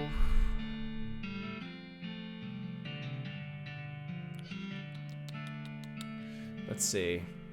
We can make a new hat. And I think my boots are pretty basic. I think they're just AP, which is useful. But... yeah, my current hat is thick leather, so we can squeeze 2 more muscle out of that. And then the boots... they're just the spit-soaked ones. Yeah, let's do that. We'll do hat and boots. Smoldering leather hat. Smoldering leather boots. So I'll have... that'll drop us down to 5 AP. The current pants give +7 muscle and nothing else, so pants would give an additional 4 armor, which is pretty big. How much smoldering leather do I have anyway? 2 more pieces. And I already made the bag, so I guess I can just make all the other stuff. I can make the pants and the weapon too. Anyway, where was I? My. Did I equip the hat? No. Smoldering leather hat. Boots. Smoldering leather boots. AP drops to 5, speed goes up to 10. Oh, I didn't even notice I got an extra stomach slot. Yeah, so we'll do pants. And we'll do the fang gloves. That sounds cool. My pants. I'm just gonna be smoldering top to bottom. Where'd you go? There you go. With these pants on, you'll look like you sat in a campfire. Nobody will want to mess with you because you'll think you're the kind of person who just sits in a campfire and doesn't even care. So I got a bunch of cold resist too, which hopefully will be useful. Let's check out that weapon. Fang gloves. 13 to 17 applies poison too. 12 to 15. This one adds muscle though. And deals stench damage instead. Ooh. The fang gloves are worth more. I'm gonna stick with the Blexcalibur for now, but we'll probably maybe we'll switch to fang gloves next time. Remind me of that. I'll do that. I'm not gonna fight any hell cows right now. So we're pretty much done for the night. I do want to.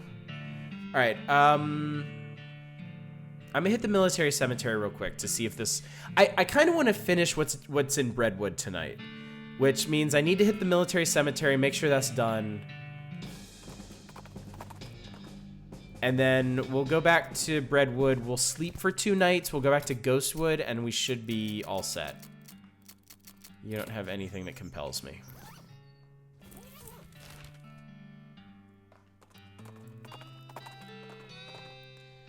Pass by 2 skeletons who are facing each other with their arms akimbo in the traditional shootout stare-down pose. When you stop to watch what happens, they both turn to look at you. Whoops. Got to jump on them.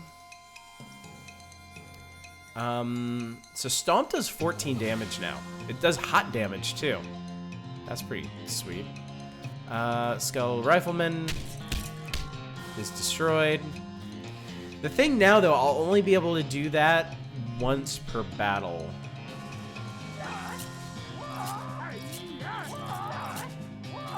I might want to consider getting more AP on something else. I don't know if it's just boots that give it.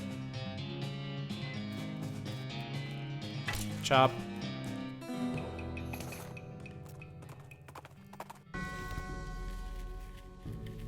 Did he come back?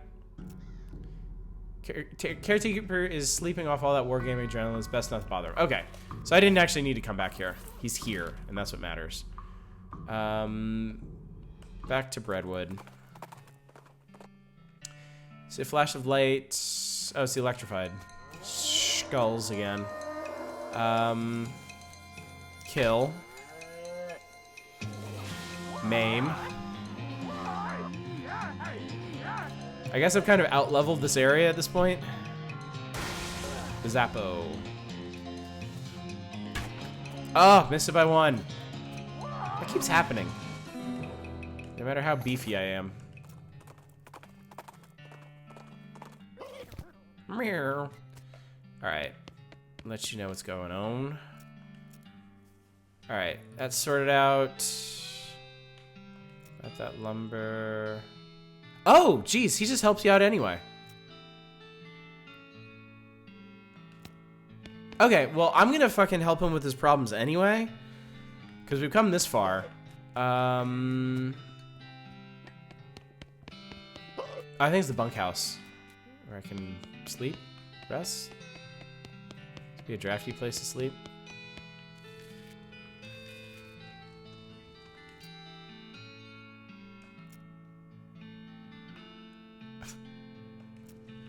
I completely forgot about that. Wait, so is there nowhere to rest in Breadwood? I thought there was. The buttery biscuit? No. Do I need to go all the way back? Well, shit. Okay, I guess we can do that. Only in Dirtwater. Damn, a great many things. Okay, so actually we're good for the railroad camp. We can go there whenever we want. Ancient petroglyphs. They seem to translate to my first is the first of a burning coal. Intriguing. Alright. Alright, we're gonna go sleep. Go sleep. You dreamt that while you're trying on new hats in a fancy French restaurant, weirdly, your head turns into a left-handed hammer. You jolt awake and panic. Well, okay then. You wake up refreshed and restored and hungry and sober. Day 3. You get the idea. I'm gonna go ahead and sleep another one off. Just to make sure. Go sleep. You dreamt that you're having lunch with your 3rd grade teacher while fleeing from a tiger, but then you're torn apart by rats. You jolt awake and panic. Alright, cool. Alright, we need to get... Actually, wait. Did I inspire the... What the fuck? Cactus Bill! Didn't expect to see you around these parts.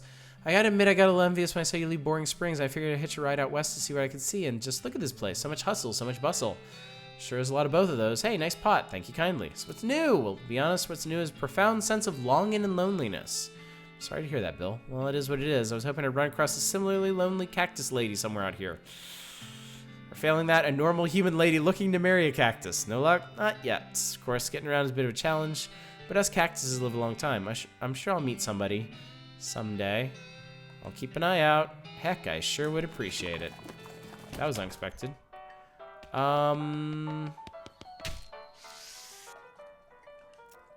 Need help with anything? Okay, you're cool.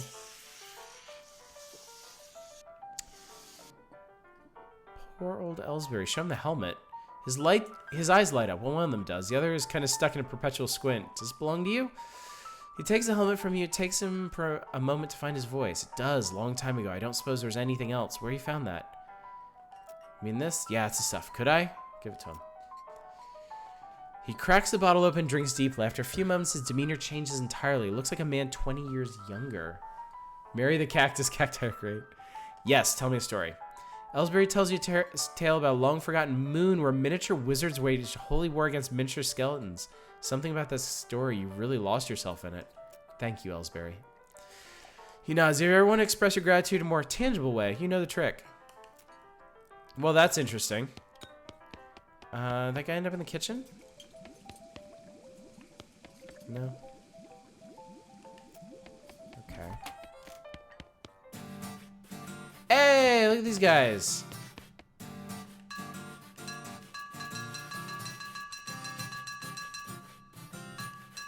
All right. I learned how to cheat at poker. Let's cheat.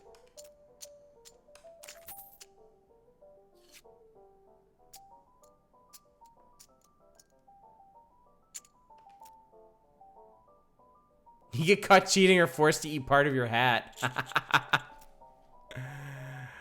Oh, man. Estimated chance of winning about 10%. Check. Call. It's the last round of betting. Time to do or die. Pause 120. Chance around 20%. Cleverly strategize. What the hell? I won? I cheated. I got caught cheating and I won. Ridiculous. Can't wait to, for the story of the water bears who jumped on the moon coming back to reconquer the earth. Let's see. Hot dog, liquid bread brewing. Huh, I thought I sent somebody else over here, but I guess not. All right, we're gonna finish this up. We're gonna go straight to Ghostwood. Pray to God that we're done with all that bureaucratic bullshit. Get my friggin' whiskey. Sure did. I think you'd be glad to hear that I saved that whiskey requisition form you already filled out. Give me the whole damn bottle.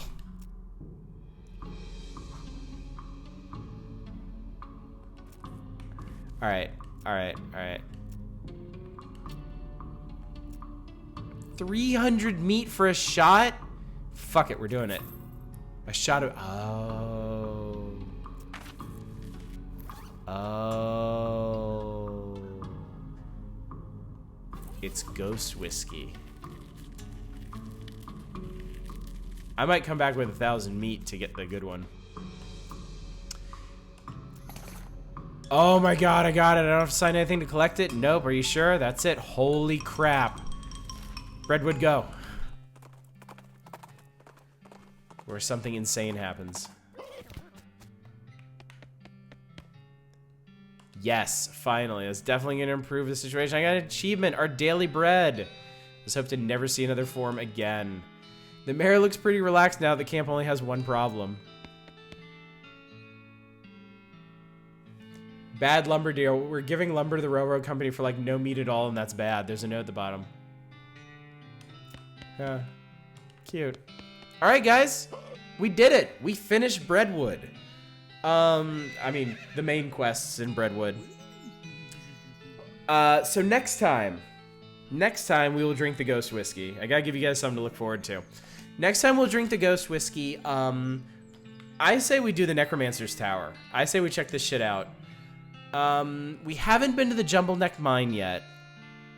We haven't figured out Old Granddad, but I think I was missing a skill check that we can probably do now.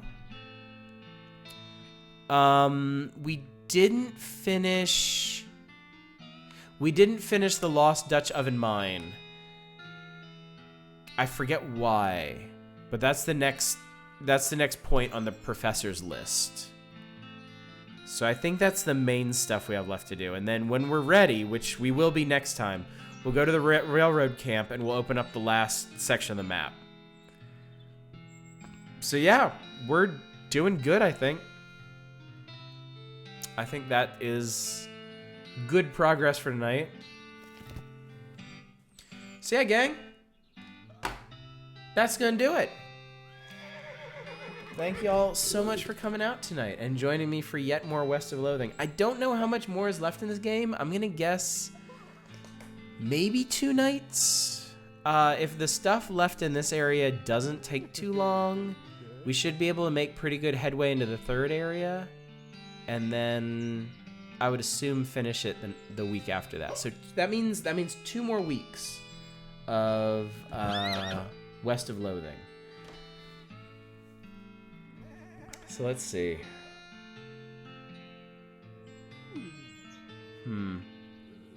If we do Metal Wolf Chaos after West of Loathing, that means we wouldn't really be able to start until the 23rd. So I probably wouldn't be able to review it this month unless I just reviewed it based on like the first 3 hours, which I can do. I'm perfectly capable of doing that.